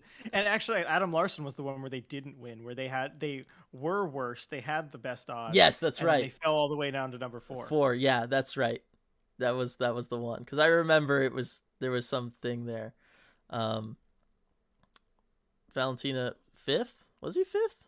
No, I think he was Oh no, fourth. no, it was. I think no. New Jersey. I think they were at pick number 8 or something, and they moved. Yeah, Won the because it lottery was to the move whole. up to That was number back when 4. you could only move up 4 spots. Yep, Yeah, that's what it That's was. what I Yep. was thinking. I was like, I thought they remembered. And being yeah, moved up. Edmonton kept the first pick. That's Yes, what it was. Yeah. yes. And drafted Neil Yakupov, who does make a surprise appearance in the Matthew Savoy scouting report video. Everybody, That should tell you everything you need I to was know. gonna say, if that doesn't intrigue you, go show up. It's very early on too. Don't worry. There we go. And Tampa going to the power play again. Again, really? Wow. Yep, Nylander. Toronto's gonna Toronto, huh? There's another trade target. Nylander, We yes. were talking about him the other day. We were. Let's make it happen. And if I swear, if anybody gives Yeah, me, Dylan and I would both be on board with that. I was gonna say, if anybody gives me crud about them going after Line, but is like fine with them going after Nylander, like we need to have a talk. Okay, nice long talk. Let's see, where were we? Tanner, what do you think of the newly signed? Was this Petro Sepala? Petro Sepala. Yep. Mhm. I think it's a good signing. Yeah. I never have a problem with any of these Euro free agent signings. There's no risk to them. You just Exactly. pay the contract and see what they can do. There have been a number of successful ones that have come over. I remember being a Sharks fan in the mid 2010s when they were one of the first teams to really lean into that, bringing in productive guys. Jonas Donskoy was actually one of the first that they brought over, and they got him for essentially nothing. That was really good. Marcus Sorensen, another one who was productive with them. Radim Shimmick. Yeah, I have no problem with that. I think I'm just intrigued to see how he does, because you don't know till they get onto the North American ice. Yeah. It's one of those, like, I agree with all that. I haven't seen any tape of him. I can't speak to him as a player personally or anything. So. I tried to find some tape of him on YouTube. Yeah, I couldn't find anything that wasn't just team highlights right after pick him out. Yeah, it's really hard. So if you're looking for anything in depth, Tanner, sorry, can't do that for you. Yeah. There were a number of interviews with him. If anyone speaks Finnish, it can translate. Let's see, Jared. That's why Chicago picked Doc over Byram. Doc looks to be a bust if he doesn't turn it around. The fact that he can play center. Yeah. It can come back to get you, and I am. Oh, we'll see where Byram turns into. Yeah, that's true. It's you never know, and I am going to clarify. I worked in that Nail Yakupov thing out of nowhere. That was 2012. Adam Larson, of course, 2011. The Ryan Nugent Hopkins draft went Nuge, Landeskog, Huberdeau, Larson, if I remember correctly. Yeah, I remember that one because it was very unclear who was going to go where going into that draft. Like that was one where there was a lot of discussion. All 4 of those guys were very much in play for any of those spots, so it was a fun one. I remember. Yeah, I remember watching Huberdeau's tape. Like, just he was so good in the queue, but it was this is in the queue. How much will it transfer? I was gonna say that was always the question. I just remember being a Landeskog guy. Yeah, he was my guy on that one. I'm sure that they all turned out nothing well. to do with that. No, nothing at all. They all turned out pretty good. Valentina, speaking of centers, it was really cool to see Blackwell centering his own line. Good for Colin Blackwell. Ooh, I think Gio just took a penalty that's going to give the Leafs a 5-on-3. Yeah, I mean, it's going to give the Lightning a 5-on-3. Yeah, it looks like it for 30 seconds. Yeah. Oh man, I got to get this Kyle Dubas reaction shot. Hang on, I got to. There we go. Did you see that? No. Like I said, I'm not watching the game feed because okay, I don't want to. Okay. I don't want to eat up too much bandwidth here. Yeah. Let's see. Sergio, Toronto. Oh, yeah, that's true. You're running the stream. Yeah. Toronto will be biggest disappointment if they lose to Tampa. I don't know. Is it a big disappointment anymore if Toronto loses in the first round? That's just what happens. It's the way of the universe. Yeah, they got to be used to it at this point, no? Yeah, I mean, no, being a higher seed obviously will play into it. It is possible. Yeah. I don't know if Dallas beats Calgary, that would be the bigger upset, but that might be the only one. And Washington, Florida, that has the potential too. Let's see. Savoy looks to be a Nick Schmaltz. Savoy, you could literally say he's going to be like 7 different players in the NHL, and I would probably agree with you. And yes, Nick Schmaltz would be one of them. But he does have some of those qualities to him there. Absurdly saying, hey, late arrival, and I'm utterly lost, but I wanted to say hi. To catch you up, draft lottery wise, Kraken fell 1 spot. So Kraken will be picking 4th overall. I'm going to say something? Yep. Oh, sorry. Yeah, no. Just Okay. William Nealer had a shorthanded breakaway, and I was Okay. getting ready. Anyway, yeah, go ahead. Yeah. So Kraken are going to be picking 4th overall. Absurdly saying, we've been talking about prospects. We all kind of feel like there's a good crop of guys in there. There's like 6 guys after Shane Wright at 1 that are all kind of on the same plane. Ron Francis even said as much. So it'll be interesting to see what the Kraken do there as they finish up scouting and everything. But glad to have you with us. Ty, Yes. Happy to have you here. RJ, are you going to try Yes. and catch some Coachella games if they start in Seattle? I'll have to come up for a couple. Those jerseys are, shall I say, fire. Yeah, for sure. 100%. If they're playing games in Seattle, I will try and be there and cover it. I got you guys covered on that. Anything that's happening around here in this area, I'm going to try and go to. So, yeah, for sure. And I was excited to hear that announcement. I feel bad for the people, in Coachella Valley who were counting on going to those games and all that. But, we'll see when their arena's finished, when they can get it all done. But yeah, it sounds like they're going to start the season with some games in Seattle. Yeah, I was going to say, count me amongst those people. So, that was going to be my time to shine for ECH, doing the reporter thing. Yeah, no, it's an interesting situation. Gotta love this modern sports world, RJ, where just everybody's constantly redoing or building arenas, and they're never ready on time, and everybody's just got to figure out a situation on the fly. Gotta love it. It's great. Hey, it got us the 3-rink rush. That's pretty cool. That it did. Reading ID. Yikes! Blackwell took a puck to the face. That's never good. Should I just do the Dubas thing with a caption contest? Ooh, that could be fun. Yeah. Can I? Let's see. Will allow me to show you? Just hold this up to the. All right. There you go. Go check out the ECH Twitter feed, everybody, and participate on that one. Valentina, did we ever straighten out the story with whether Sepala can go to the AHL? There was a Finnish guy on Twitter that said the rules had changed and provided a link to a Finnish website. Yeah, I'll let RJ did more digging into that than I did. I'll let him take it. Yeah. Okay. So I did see all of that. I read the article on the Finnish website. From I do not speak Finnish. I have no Finnish knowledge. From what I can tell, the article on the Finnish website was talking about drafted players who are already draft picks, in which case Sepala would not be one of those.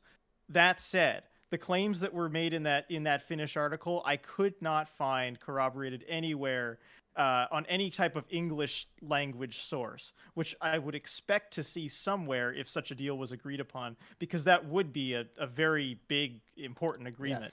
Yes. If those rules changed, I would have expected to hear that somewhere in the English-speaking hockey circles, and I've heard nothing about that so far. So I believe, and everything I've seen also suggests that he can go to the AHL.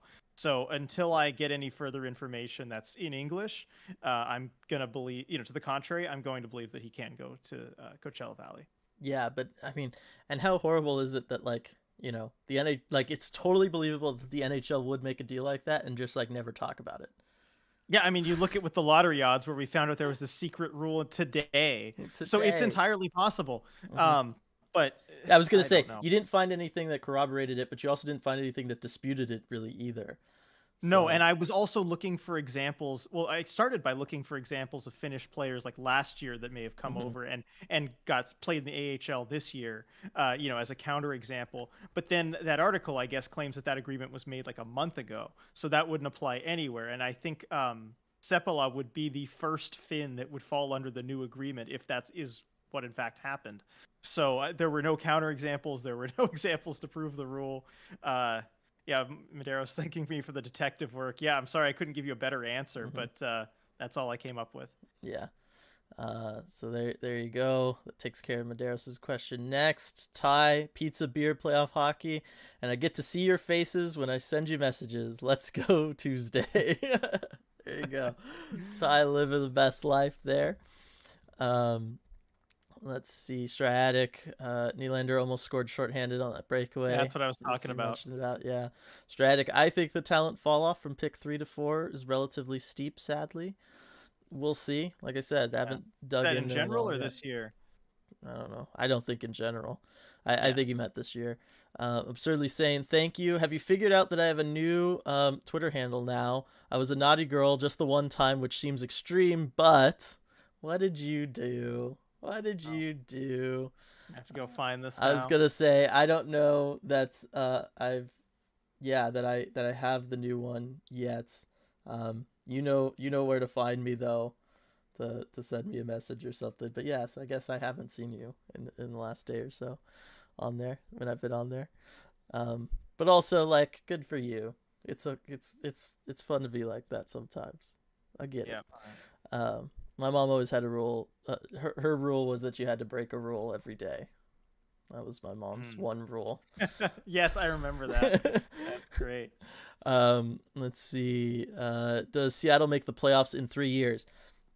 Yes, they're definitely going to be a playoff worthy team in 3 years. I would also say that about any team in the NHL just because half the league makes the playoffs and hockey is so like random. Yeah, someone's got to have a good year in the next 3 years at some You point, get unless one of those chronically mismanaged organizations. But the Kraken are not that. yeah, no. At any point a team finds it gets a good goaltender for a year or the team just starts shooting at like 13%, for a year, like it always happens. I would go with that. Yep. Let's see. Daryl's lol ask Ron. Yeah, thought about it. Well, that's okay. Yeah, I thought about asking Ron during the draft lottery, the media availability we just had, but like all the questions were draft related, and also I wanted to make sure, like, how do I explain? Like, yeah, some guy in our comments on this, like, I didn't know how to talk about the potential agreement that was reached because my only source is this Finnish language website that was brought to my attention by some random Finn on Twitter, and I didn't want to have to get into that. Like, it's one of those where if it was in person after the presser, I would just go like talk to Ron on the side and be like, "Hey, I heard about this agreement or whatever." It's one of those things that's easier to hash out that way instead of over Zoom. Yeah. Let's see. Striatic just this year. Yeah, I figured. I mean, we'll see. Like I said, give me a month. I'll have a lot more once I've gotten a handle on Europe. Uh, Yeah. Sergio, this round of playoffs is very strange. Most of the games, especially in East, finish in first period after 2-0 or 3-0. Yeah, they've been interesting. Looks like the Leafs are getting a second. Like, what is this? Their third power play for the Leafs this game already? No, still Yeah, only there've one. been a lot of It seems like there's been a lot, but 14 to yeah. 3 shots for Tampa. That's not great for the Leafs. No, I mean they haven't been playing all that well. This is a big opportunity for them to get back in the game and make Mhm. up for it. They just showed a guy in a Thomas Caberlet jersey in the crowd, so enjoying that. You would. There we go. Absurdly Sane's new Twitter handle there. Okay, here we go. I'll Because I take could take not a find it picture myself. there. Take a picture real Okay. quick, and I'll give you a follow later. Um, Madero's gonna ask the question I asked on Twitter. Obviously, the main goal is playoffs, but how much growth, points, rankings, etc., would be enough to say we're making the right steps? Mine was 3 to 5 standing spots. Yeah, I mean, if it feels like the playoffs are still a possibility into the new year, I'd take that. I mean, I think you've got to be playing meaningful games at the end of the season. It's that simple. And for what it's worth, I did just point blank ask Ron and Dave at the end of the season, like, what in your mind would be a successful season next year? And Ron said, pretty flatly, just making the playoffs. Mhm. That's our goal, making the playoffs. So I think that's kind of the bar that they've set for themselves. I would put it just a little bit lower. Yeah. If you're in that hunt, if you're in it on the last day or whatever, and you fall a few points short, that's fine. You've accomplished what you kind of needed to like what the whole point of being in the playoffs would be, is that you've got the excitement going all regular season. You've avoided the problem you had this year. So that's where my bar is at. Yeah, my bar is pretty similar. Just give me being competitive into that last month. Like, it doesn't have to come down to the wire or anything, but give me that. Otherwise, I just want to see more growth from like the players. Like, I want the games to look a little better than they did at times this year. You know what I mean? Like that's kind of where I would judge my growth. I don't Standings and stuff don't matter as much for me because I really don't think, unless they go absolutely crazy in free agency, I still don't think they're going to be like a Stanley Cup competitive team. So playoffs No. or not playoffs doesn't make a huge difference for me. I just want to see like a power play that isn't embarrassing to watch, like where you're Yep. cringing through it. I want to see goaltending that looks at league average for a full season. You know what I mean? Those are kind of the things. I want to see a player get to 70 points if that's possible. Like, those are the things that I want to see for growth. I know that's not really what you were looking for, Medeiros, but that's where I'm at personally. Yeah, and that's definitely a very Dylan way of looking at things too. I mean, we had our different approaches as youth hockey coaches too, Yes. and you were definitely all about growth, and I respect that. That's probably the Yeah. best way to go at it. But yeah, I think neither is a wrong take. I think. No, I mean, you got to teach the kids how to win. You got to teach them how to play hockey too. Yep. Those are the two things, I guess. If only we were better when we were coaching together. I know, just too many differences of opinion in philosophy Yes. there. Yeah. Let's see here. Ty, imagine a 500 team that's like 2 dance parties a week. That's a good one. We could just go with that. Ty, I'd take 1 dance party a week. If we could definitely get to that, I would be happy. Yeah, seriously, such a low bar just to raise it. Yep. Striatic opinion: if the fall off wasn't steep after 3, Kraken wouldn't be looking at 7 or 8 players. Potentially. I think if you're at 3, you're still probably looking at 7 or 8 players Me too. in this year's class. I think you could say that about a lot of classes, actually. Yeah, you could certainly say about last year's. Yeah, that's the danger of picking third. That's what I'm saying, because generally that's where things open up a little, but you're the team that has to make the decision from the full crop of guys, and that's where people overthink things. They end up in bad spots. See, Yep. Strome, Dylan. Just a quick example off the top of my brain. Bois, First villain you can just think of. just names. Let's see here. Hey, Braun coming in with the super chat. Braun, nice to hear from you. I'm sure this is a repetitive question, but I'm late. General thoughts: who could fall to us at 4? That would be really great. Who do you expect? Thanks. The big thing right now is I guess we've been talking about 4 guys after Shane Wright, and that's been Logan Cooley, Slavkovsky, Nemec, and Savoy. So the Kraken will have a chance at one of them for sure, and they'll even have their pick between 2 of them, which is a nice kind of spot to be in. So those are the names. Savoy scouting video and Logan Cooley scouting video are available on the channel now. The other 2 are the next 2 guys coming, Braun, so you can hang out for those in the next month or so. But I think that's really what we've been talking about. Yeah, agreed. I mean, we both kind of went through and did our top 5, and that was the order that we had. Obviously, with Shane Wright being first. Yes. And yeah, I mean, Wright's not falling, but after that, I think any one of those guys could potentially fall. Cooley is the one that I'd root for, even though I don't necessarily see it happening.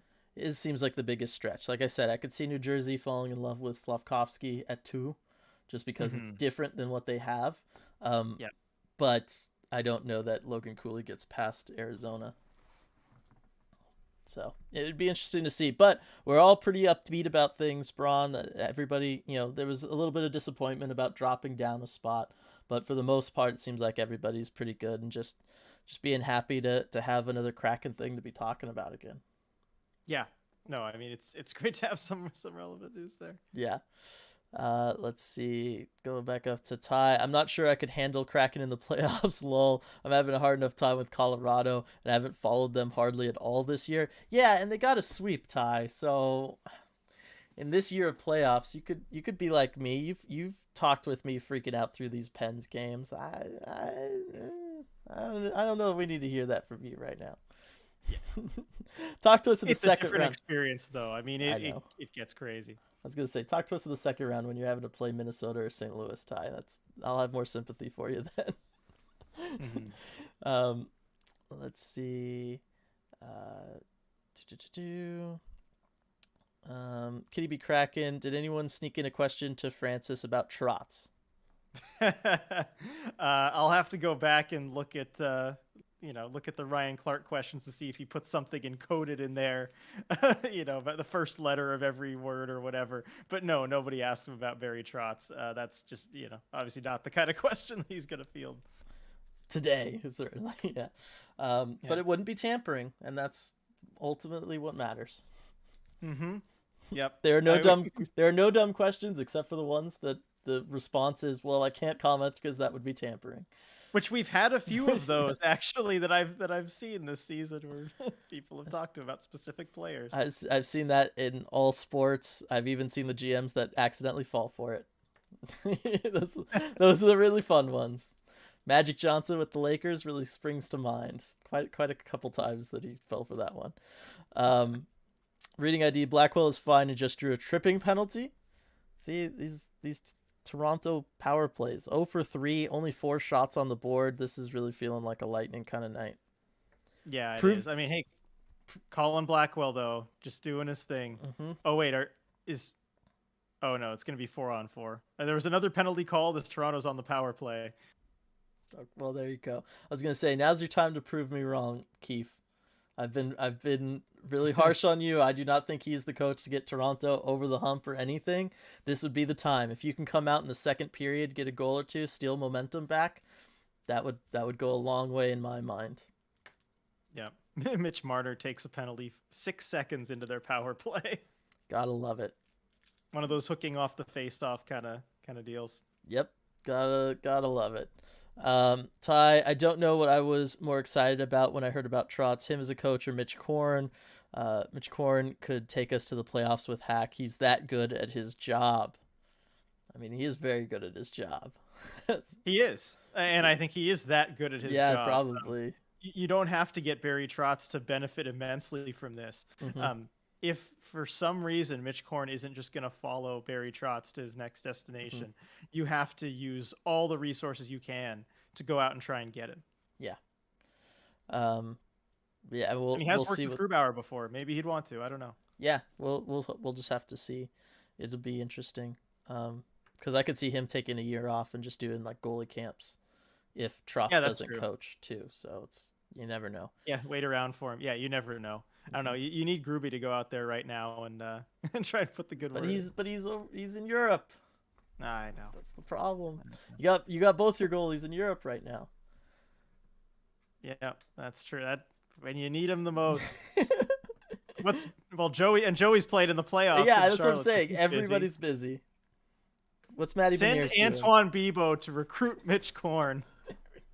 There we go. That's the plan, Ty. Make it happen. Um, Broad, thanks, boys. I was pretty mad when I first saw we dropped, but glad to hear it's not so bad. Yeah, we don't think it's too bad. I mean, we've seen some other people talk about they think there's kind of a drop off after 3. There's like a top 3 and then some. It's certainly possible. Like I said, we haven't really looked at the European guys too much yet, so we'll have more definitive answers about everything soon. But I'm not upset by it. I really think it's okay. Yeah, no, I think it's fine. As long really we figured if it wasn't 1, then it didn't really matter as long as they were in the top 5. That's kind of what we were saying going in.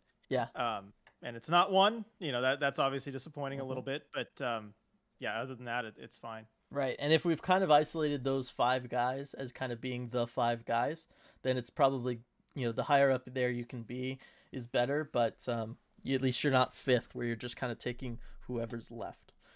You will have a decision to make. That's always better. Yep, agreed. And the Kraken did a good job with that last year. I know Beniers wasn't a foregone conclusion as the second pick. That is for sure. He was not a consensus. He wasn't who I had them taking. So.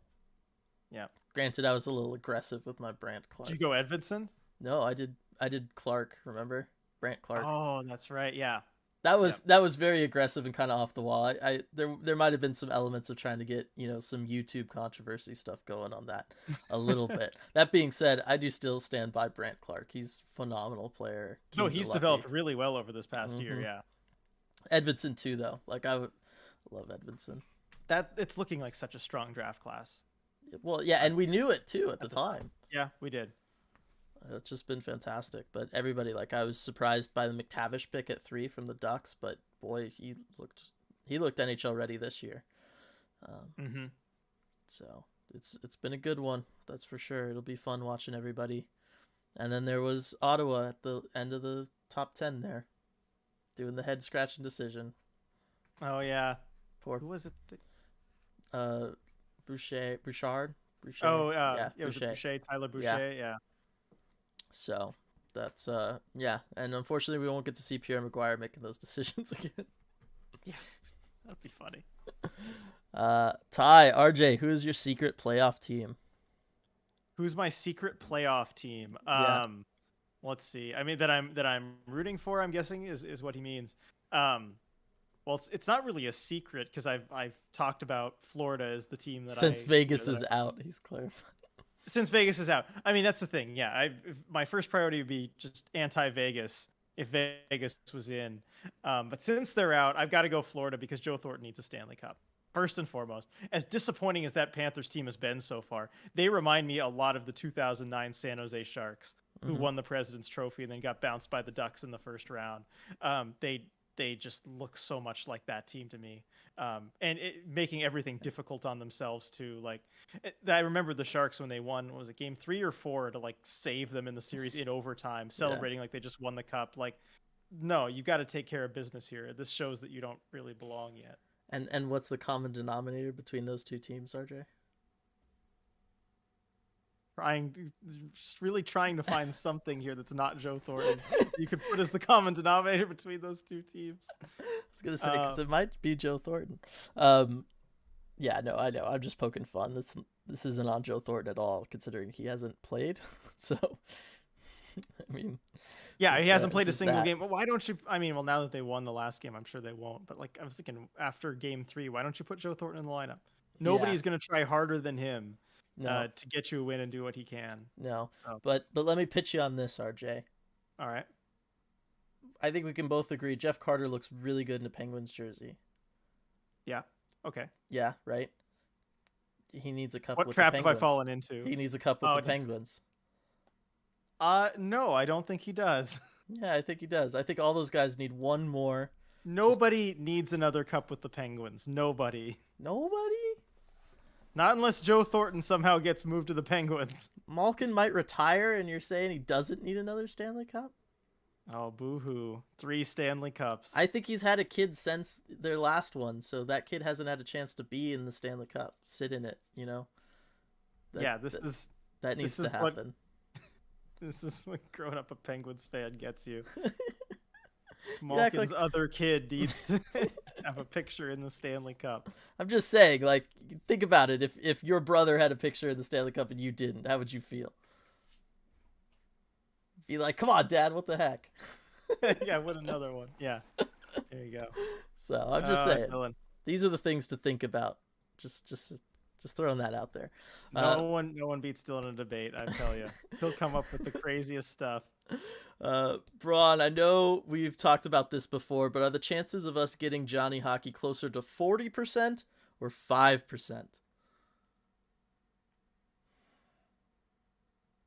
That's really tough. Because I was going to say like 30%, so I guess there's closer to 40. Right. I might even go like right near the mid, like 25, because there's going to be other teams that are bidding. Mhm. You know, he's going to have. I think Gaudreau will certainly make it to the market. I don't see Yeah. him signing an extension. No. You know, I think I don't know. Are the Kraken going to be the team that gets desperate enough to offer up that extra money? And I think they just You know they are. Like, I don't think Ron Francis will want to, but ownership's going to kind of demand it from the background. yeah, they're going to nudge him to do that. That's very much the sense I get. So I think somebody is coming on some sort of big deal. I think And certainly if Forsberg resigns, yeah. then they're going to be Now, really I desperate. do think like Francis is not going to go like 11. Like he No, wouldn't. no. Like he will. There will be a point where Francis is going to say, no, this really does not make sense. We are not going to do it. And I do think ownership would listen to that. But I do I think think he would. Yeah, I think he would try 9.5. Yeah. and the Gaudreau camp might try and push him to 10. Yeah. And then if he does it, then he's a Kraken. And if not, then they'll see if anyone else does it. Yeah, exactly. So I think that's kind of where it's at. So yeah, I'm leaning more towards the 40 than the 5 there, Braun. Yeah. Ty pointing out that Thornton needs to play. He does. Just get him in there. I mean, he's not hurt, right? Like, no, he's not hurt. I didn't think so. Braun, because Johnny and Beniers feels like two heroes of a franchise. Certainly two heroes of a power play, I'll tell you that. Yeah, they'll make the power play a lot better, that's for sure. Yeah.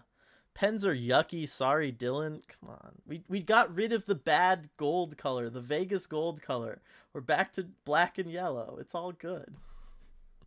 Yeah, they've spoiled enough, Stanley Cup dreams. I think with those two, that's what turned people really against the Penguins. I think it was 2016 and 2017, where those were the only chances that the Sharks or Predators had to win a cup with that core, and they spoiled both of them. Yeah, should have been better. Yeah, I mean, if only no, I won't get it. Like, if only the 16 Sharks had played the 17 Penguins, they were so beat up. I know. I think that series would have looked different. Yeah.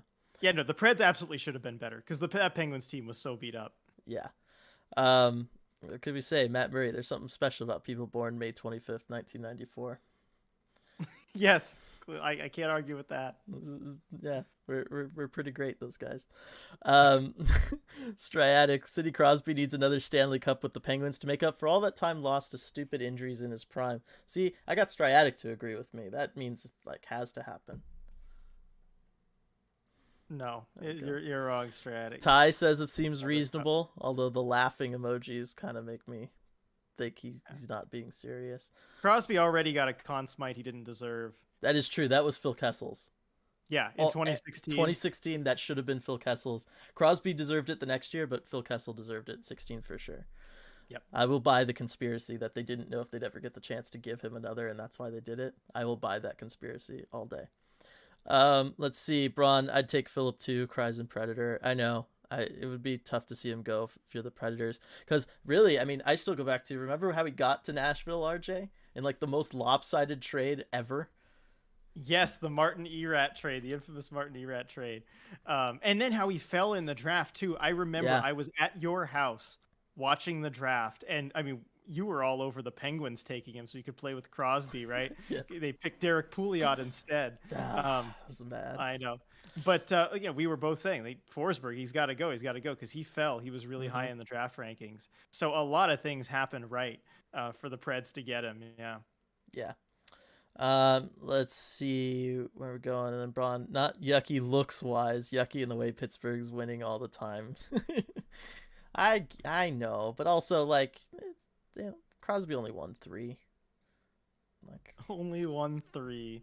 Hey, compared to like the other hockey greats that he's always compared to, that's a drop in the bucket, right? Just saying. Medeiros, do we think some Kraken are coming back? Callie, Colin, Jeremy? Probably not. I don't think anybody's probably not. I mean, Jeremy, because the Preds have control for a long time. That's part of why he had the value that he did, is because he'll be an RFA, and so they'll keep him locked up. I don't see Callie coming back. I could see him potentially re-signing with Calgary because he seems happy there. And then Colin, I don't know. There's going to be. I do think he's the most likely. Yeah, I think he is the most likely, but I still don't see it happening. Let's see. And Madero saying, of course, Callie is legally required to come back for ballet reasons. I know we all want to see them reunited, but I don't think it's gonna happen. Unfortunately. Braun only 3. There's a legitimate argument to be made for only 3. Think how great Crosby and those Penguins teams were for so long. Spoil Dylan. It was a good time for RJ to kind of glitch out there on the stream too. So it was just like nothing, and then so it was good. Yeah, sure you had nothing to do with that. I didn't. Reading ID, personally, I have ruined my heart for the Penguins after they gifted us both McCann and Tanev. That's right. everybody. Night all, go Pens. Night reading ID, have a good one. Ty, how do we not have an The Leafs ECH? gifted us McCann. Hang on.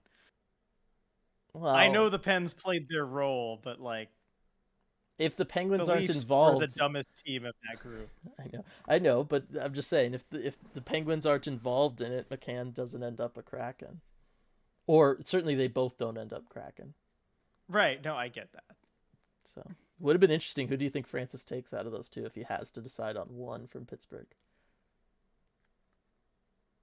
I know he values both. I know it's a tough one. Probably Probably. McCann, but it would like break his heart. Yeah, to leave Tanev on the board there. Yeah, yeah.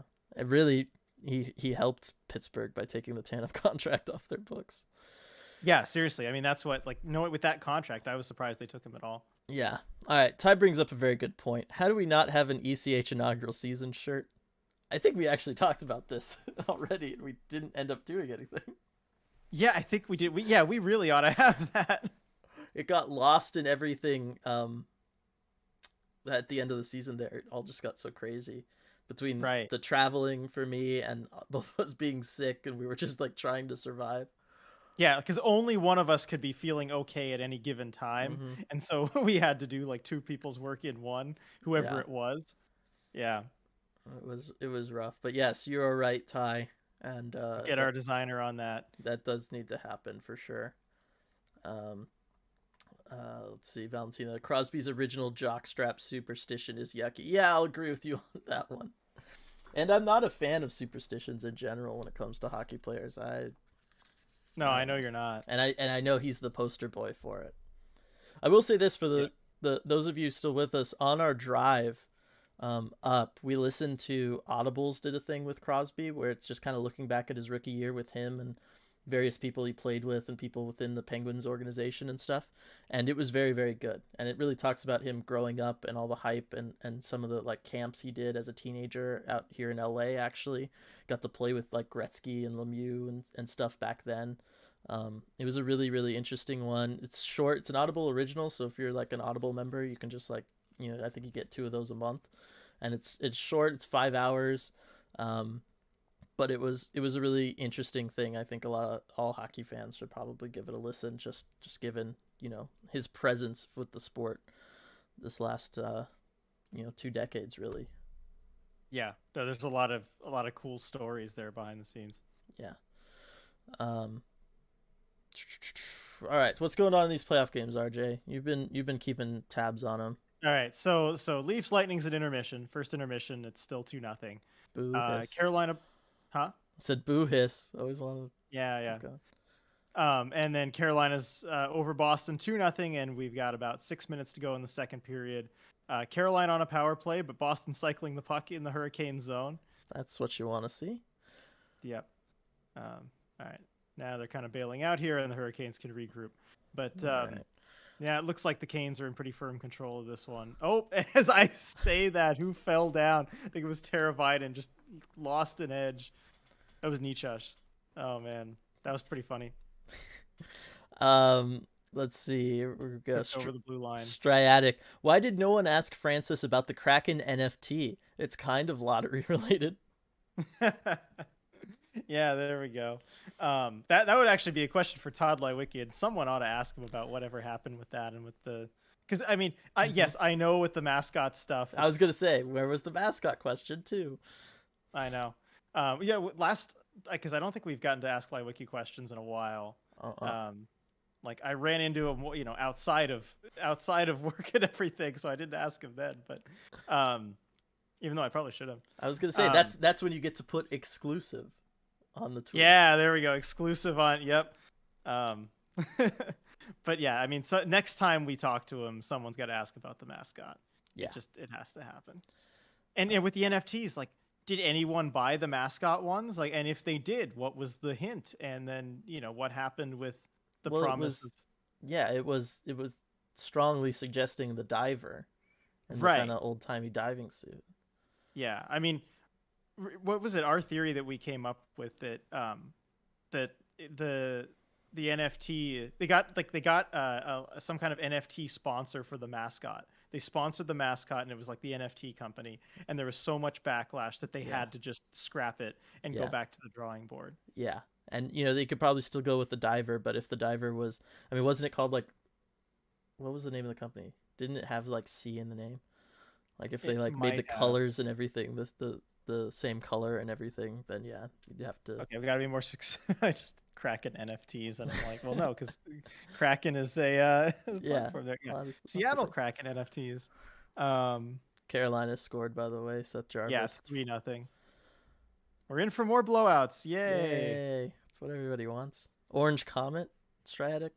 Orange Same Comet, question? yeah, that's the one. Yeah, Yeah, because OpenSea or whatever is the other big platform. yeah. So Orange Comet. So there's nothing nautical about that, I guess. No, no, I don't think so. Yeah, no, it's such a situation.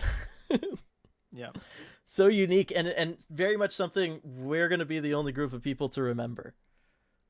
Like realistically, like that's what's gonna be cool. Like people who come, like the way you and I fell into hockey, RJ. Like we would maybe read about that situation, maybe, but like that's not gonna be something that's gonna be like on the Wikipedia page for the Seattle Kraken 15 years from now. no, no, absolutely not. It's gonna be one of those little fun things that we remember. Oh man, So I appreciate being here for it and Go in the sharing book. it with everybody. Yeah.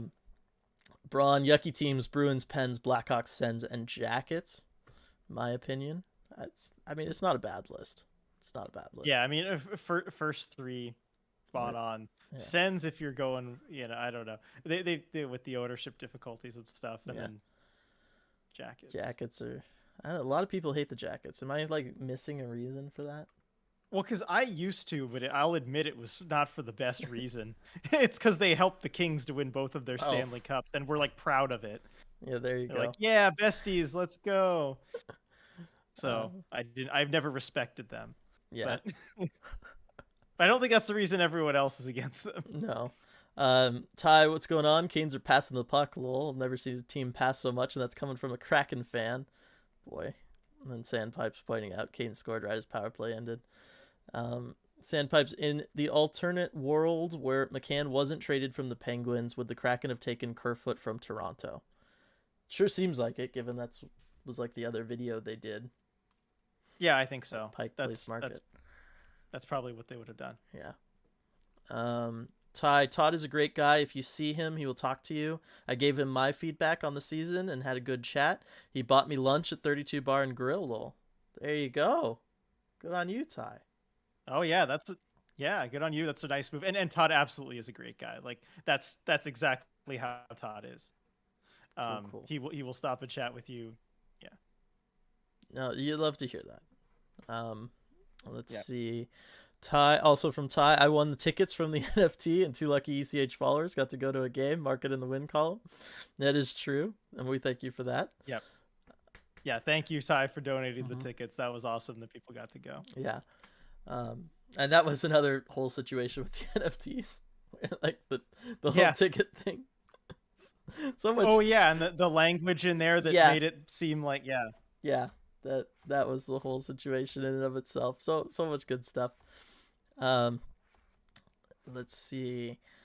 Braun. And then they changed the language on their website too without telling anyone. Yeah. Oh man, that was such a disaster. Yeah. Braun, they just look and feel old and lazy and dated. They're just a vibe killer. Nash is the only good thing to ever happen. So there's Braun's reasons for not being a Columbus fan there. They have done a lot of nothing over their time. It's amazing how little they accomplished over the first, however many years of their franchise. Rick Nash was the only thing that stood out. That is true. I remember growing up, a Sharks fan, just the times they would play Columbus, who were in the West at that time. It was always a free win when those Sharks teams were good. Yeah. Ty and Todd, BFFs from Striatic. Sounds like it. Or at least at the beginning stages. One lunch, maybe not, but we're getting there.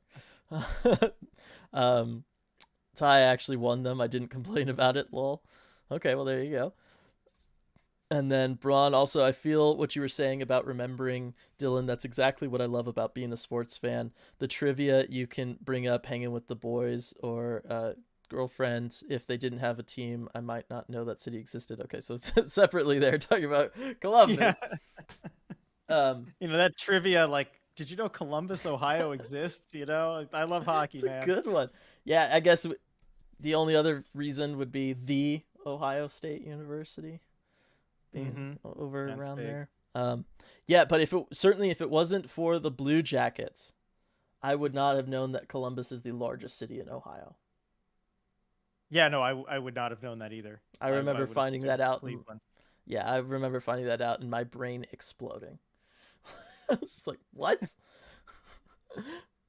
So the Blue Jackets are the team in the big market in Ohio? Are you like, really? Yeah. Because they seem like an afterthought. Yeah, I've thought more about the Blue Jackets this season than any other prior, just because like Really? Allison's got fun stories from covering the Blue Jackets. Okay. Yeah, So that's what it is. Like, so you've been getting all those behind the scenes. Because I was going to say the opposite. I was like, I feel like this year more than ever, the Blue Jackets have not existed to me.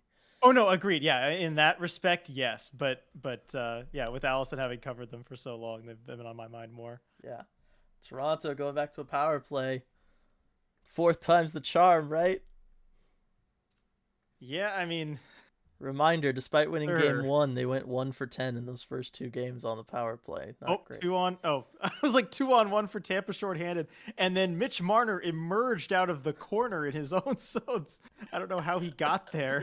I was gonna say, It was why like is a he textbook 2-on-1 for Tampa, and then just again out of the corner behind the net comes Mitch Marner. there? Yes. Of all people, I was looking. Okay, who is this that was stuck there? That is pretty funny. And there we go. Fourth time was the charm. Was it Nylander or did Matthews tip or Tavares tip that in front? Boo hiss. Boo hiss. Yeah. So Corey Perry was in the box there. That was the key. Yeah. Let's see. Ty pointed out if you complained about the chest NFT they gave you tickets, ruined it, lol. Stratic, I'd love to see Allison's reaction to this conversation about the Blue Jackets. Yeah, Probably I'm sure she pretty had good. something funny to say. Yeah. Let's see. Braun, what is a Blue Jacket? Why is their logo clip art? Why does Ohio have a team? It's a reference to the Civil War of all things. Yep. Blue Jacket is the uniform from the Union Army. Yep. Their logo being clip art, I will not argue. I don't even know what it's really supposed to be honest. What is it? It's like a banner with it's a hockey the stick with flag, the banner, something like a that. star in the middle. Yeah. And then why does Ohio have a team? Because the Cleveland Barons, the legendary franchise that you had to continue the legacy of. Absolutely. Legendary team. Legendary. Yeah, I don't know. Because originally I always thought like, oh, they must have chose Columbus because they were trying to situate it between Cincinnati and Cleveland, so you could draw from both cities. But I was like, no, they actually chose the largest city in Ohio. Yep. No, that'll do it. So it makes sense if you're gonna stick one there. Ohio's right, and you don't have to compete as directly with some of the other sports markets too, because they're all in Cleveland. Right, and I will say this: Ohio is one of the more populated states, so I guess in that sense it makes sense to have one. Because I was just looking at a thing that was showing all of the states in the U.S. that have a smaller population than Los Angeles County, and there was only 7 of them. So, yeah, well, there you go. Which is very believable. Get someone from Ohio in chat somewhere to weigh in on all this. So I'm just saying, Ohio as a state is bigger than Los Angeles County, which apparently actually is like saying something. So yeah, no, it really is. Pennsylvania's got 2 teams. Why shouldn't Ohio have one? Yeah. Ty, clip art, dating yourself there. Sandpipes, Ohio is weird. They have 3 cities with major sports teams, but none of them have all 4 major ones. Yeah, but it's not too big of a place, so I feel like spreading them out's okay. Yeah, no, I think it works. Madero, CBJ is my Metro team. All right, so everybody watch yourselves. All right. Let's see, Valentina, is anyone doing the Gordles? I'm obsessed. The high point of my week when I got Krejci in 3. Am I missing? That's a good one. What is this? Wordle. It's like hockey Wordle. Oh, okay. Yeah, I've done a few of them. Okay. But I don't do them regularly. I will definitely check that out. But yeah, that would be a fun one to get in 3. Yeah. Krejci. No, Krejci. Yeah. Absurdly saying I don't like the Blue Jackets for a very silly reason that there were so many of their fans trash talking the Kraken, um, under the Seattle Kraken's Twitter account earlier in the season. Well, that's a legitimate reason. No, it is. What were they doing there? I don't know. Just repeating Gavin Bayreuther's name over and over again. I mean, that might be actually. We gave them some ammunition there. I say, which if that's the case, that's fair. Goalie Elvis is not boring. That is true, Strayatic. Ty. Oh, another weird trend this playoffs is crazy goaltender interference calls. I've never seen so many where I was torn. It's been a thing, just like it was in the regular season, RJ. It's a nightmare. It's been a thing. Yeah, and it has been for a while. Yeah, I don't like it. Mm-hmm. Make it stop. Just saying. Let's see. Where we're going. Hunter, Ohio isn't real and you can't convince me otherwise. All right, Hunter putting that out there. Yeah. I was going to say, are you around during general elections every 4 years? Yeah, it sure exists then. I'll tell you. Yes. Let's see. Braun, probably bored because they live in Ohio and have to root for the Jackets. It's possible. That being said, we got some members of our ECH community living in Ohio, so I shouldn't say too much or anything. Braun, this is officially an anti-Jackets account now. Took the warning and just nope. Yep, nope. Just going for it. It's all good. Connor got to go. Thanks, dudes. Hey, no worries. Thanks for hanging with us so long, Connor. Yeah, thanks, Connor. Yep. Yeah, so... How many more are Braun going to scare off before? So we got, let's see, Carolina rocking a 3-0 lead at the second intermission. That's pretty solid. I haven't watched a second of the actual game, but it seems like Carolina's kind of got this one. They're in control from the 10 minutes I've seen. From the endless passing that you and Ty have been talking about, I can assume. That's their game. If they're able to do that, they're playing their game. Yeah, it looks like it. And then this other one does seem like a pretty close game. Yeah. Ty, this just in, Eichel had a broken thumb in all 19 games. Lol. Yeah, I did see that, right before we started. Oh, I did not see that. Sinbin put out a thing that, yes, Eichel had a broken thumb through all the games he played for Vegas. It was not like a bad enough break that was going to need a surgery or anything, so he just played through it. But that was something that came out. Because you know how it is, we always find out about these injuries after the season's over, because you don't want to give opponents anything. Right. But I'm just looking that up there. Wow. Yeah, McPhee was the one to talk about it. Interesting. Yeah, I mean, I think that's certainly qualifies as a legitimate excuse for. And I didn't think he played all that poorly, but maybe some of the times where he didn't play as well. I've seen players in the past that have had a broken thumb or broken hand, things like that. It really does mess with your scoring ability. Yeah, and I was gonna say which thumb was it? Did he specify? Don't know. Okay. Because I was gonna say, because he's a lefty, right? I feel like he's a righty. He's a righty, so I feel like a left hand break would be worse than a right hand one. And the thumb is such a tough versus any other finger. I know, because you can kind of tape the other one together somewhat. Thumbs you can't, but I feel like I'd rather my top hand thumb be healthy than my bottom. Yeah, because especially if you got one hand on your stick, that's what you're doing most of the time, and you just kind of have to add that oomph if you're handling it. And also, thinking about the way I grip the stick too, the thumb could be taken out of it a little easier. You need it when you're coming over up top. Yeah, you're trying to go drag or something, but you don't need it as much versus that top hand is always going to be there. Yeah, shooting, I don't know. I mean, I guess you're putting a lot of your stick flex into the base of your thumb when you're shooting. Yeah. But so depending on where the break is, that's what everybody wants, right? Just trash talking Ohio and then talking about this. Which, if you had to have a broken thumb and play hockey, which hand would you want it on? Let's see. Striatic, tired, hating the Vegas Golden Knights. Wired, hating the Columbus Blue Jackets. We're getting it started early, I guess. It's gonna be How all did the our rave draft next year. lottery stream turn into an anti-Blue Jacket stream? I I don't did know. not see that coming when we started this. I didn't either. Braun, sorry for Ohio people. I joke. I'm sure it's great. I why not? Hey, I'm a Bengals fan, so I have heard good things specifically about Columbus too from people that have been there, and I do want to go there at some point. Also, a lot of the writers who do travel talk about Columbus as one of the spots they do want to go. I was gonna say because if I'm remembering right, it's kind of like more of the business center of Ohio and the Right. like the college town feel and stuff. Yeah. I have a cousin who's moving there. I don't think she's moved Mhm. yet, but her and her family are moving there. So Yeah. Like one thing I learned this season covering a team is you hear when you do that, you hear a lot of gossip about all the road cities and everything about them. yeah, And Columbus actually had some positive reviews. there we go. There we go. Let's see. Ty, I got to see Eichel's first goal as a Knight. Suck it, RJ, in SAP too. What, you think I'd want to see that? Like, Yes, we all know you're a closeted Vegas Golden Knights fan my God. because of Pete DeBoer. Okay, sure.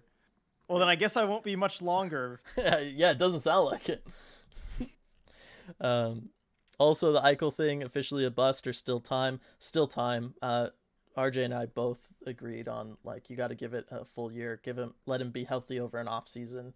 Yeah. Go into next season healthy. Apparently, he really wasn't healthy this year. Yeah, and even more so thumb given thing. the recent news. Yeah. Absurdly sane. We can hate them both, can't we, Striatic? Yes. Well, Vegas for sure. Yeah. Let's see. D Bacon. Which prospect does Detroit go off the board to pick, and why is it Pavel Mintyukov? Yeah, Mintyukov. Yeah, like it's so on point for them. As you're pointing out, yeah, he's Russian. They need defense, and his name is Pavel. Yeah, Come it's on. all there. It would fit. It would. And you know what? Because it's Iserman, I'd be like, great pick. Good job. Yeah, no, you just assume at this point, like he goes off the board with someone, you assume it's a great pick. Let's see. I think Afra's getting hungry for dinner. Oh, almost dinner time for Afra. Braun, it would be pretty funny if anti-Jackets propaganda became a meme here for no reason. It would be. That would be funny. That's how we get known around the NHL circles, RJ. Yeah, like the Seattle Kraken community that decided to hate the Blue Jackets. Oh boy. Ty, I can't let down the Vegas stuff, RJ. It's all I have to poke at you with. There is more. There is always, as Dylan knows, there is always plenty of stuff to poke at me with. Always. Always. Yeah, there is. But you got to work for it. I'm not just gonna hand it out for free. So yeah, there you go. You got to bribe Dylan, I guess. Yeah. So my PayPal and Venmo are Medeiros. I'm rejecting this narrative. Lol. Yeah, I know. Let's see. We're not pushing it. I promise. Yes. Sandpipes lol. Only Kraken scoring in the Checkers playoff game. 2 by True, 2 by Zarnik. Let's go. Nice. Carrying them. Yeah, I gotta go check just continuing this dominance over the Florida Panthers. Mm-hmm. That's what it's all about. You know what? That makes it extra funny. Them sharing an AHL affiliate. That's what it's all about. Ty, is it 6:30 yet? Wild Blues is my go-to. There's nothing better than Wildflower. I agree that series has been fun. Not as fun as we thought because of the blowouts, but it's still certainly first period. You're like glued to it to see which team's gonna win that night because by the end of the first. And I turn it off after the first period every single time because I know. But if they get a close game, look out. And the fact that it's a best of 3 should just make things exciting too. Yeah. Why has the Edmonton, I think those are the LA... two best teams in the West. I agree with that. You and I both, I think we talked about it privately. I don't know if we said it out loud to anybody else, but we agree that whichever team wins that series probably wins the West. Yep. So I'm on board with that. But yes, why has the Kings Oilers series like been more watchable? I don't know. Why And even the blowouts are more watchable too. I know. Like even that Oilers blowout, it was just weirdly entertaining watching them just beat up on the Kings. Yeah. Braun, we will protest until they at least change their logo to a Windows 10 art. That would be fun. You There guys you go. say Got hi? upgrade. Do you want to say Oh. hi? She's bugging me. She's like, okay, it's time to end. Where'd you go? You ducked your head. You ducked your head. That's no fair. There we go. Oh, there Kiss, she kiss. is. Thank you, thank you. Um, all right. So I guess we'll hit towards the end of the stream, everybody, so that Afra can go get dinner. Um, here, Striatic, have to give Columbus credit for eliminating the Leafs one year, then stealing a first round pick off them the next. That was fun. That was Yep. fun. And how about that first round Tampa sweep thing? That was kind of Yeah. cool. Yeah, that was cool. Let's see. To Bacon. How about Brad Lambert at 10? Finished Flash light for the Ducks. Fun fact, Timo was also taken at 10. I like it for them at that spot. Yeah, I do too. I do too. He's one I'm Right. excited to take a look at and kind of see what happened this year. Mhm. Like just fell. Braun, oh, I love Timu so much. Second time we've brought up Timo Solani in today's stream. Didn't think that was gonna Yeah, happen either. Nope. But he is great. I know. Some love for you, Afra. Yes, from Absurdly Sane. She's laying here with her paws crossed too. Such a lady. Striatic. I think Columbus might be sneakily one of the most acknowledged, interesting teams in hockey. What a statement. Yeah, I mean it. Yeah, most unacknowledged, interesting teams in hockey. Oh man, I probably there's a lot of weird stuff, like characters like Rusty Klesla and Mark Denis and Frederick Norina. You know, there's lots of interesting stuff if you dig. Yep. Ty pointing out that Toronto does have a black jersey option. Just saying. Could end some of these issues. The viewership They have the challenges. claim to it. They had this color scheme first. Yeah, but what have they And done Tampa with has it? better black jersey options too. What Go if with they? like the reverse retro look. Yeah, but what have they done with it in the last 50 plus years, RJ? Well, yeah, I mean, 'Cause they've lighting, made it their own. they've done more. Just saying. Yeah. I think you lose claim at some point. Huh. Oh, big yawns.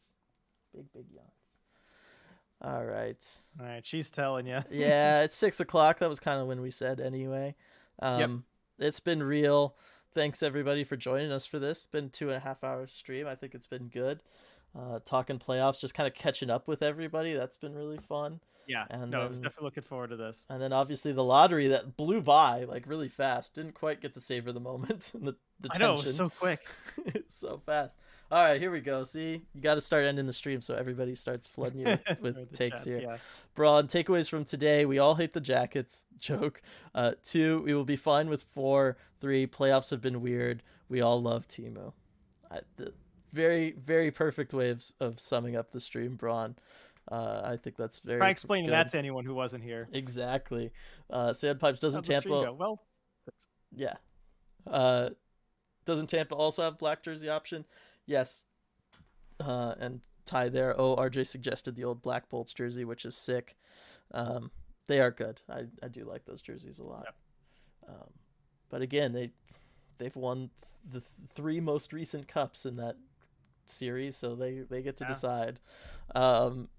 Let's see, Braun. Okay, I'm done. Lol. Bye. See ya, Braun. Valentina, Eichel wasn't on my radar until the whole surgery thing. I saw the video where he rolled his eyes instead of giving his goalie love. Yeah. Is he really that big of a you know what, or was that a one-off? I don't know what YouTube will let me say or not, so that's why. Yeah, no, exactly. I mean, we've definitely heard about, attitude issues from multiple sources. All I know Yeah. is he always misses the playoffs, so Yeah, that's true. It has happened every season of his career. Maybe if he gave his goalie some more love. Yeah, although I don't know, maybe he's well, no, what was it? Leonard convinced him to go over there Yeah, by that's saying true. he'd be better about the injury thing, and then it bit Leonard. Maybe they can commiserate. yeah. I don't know.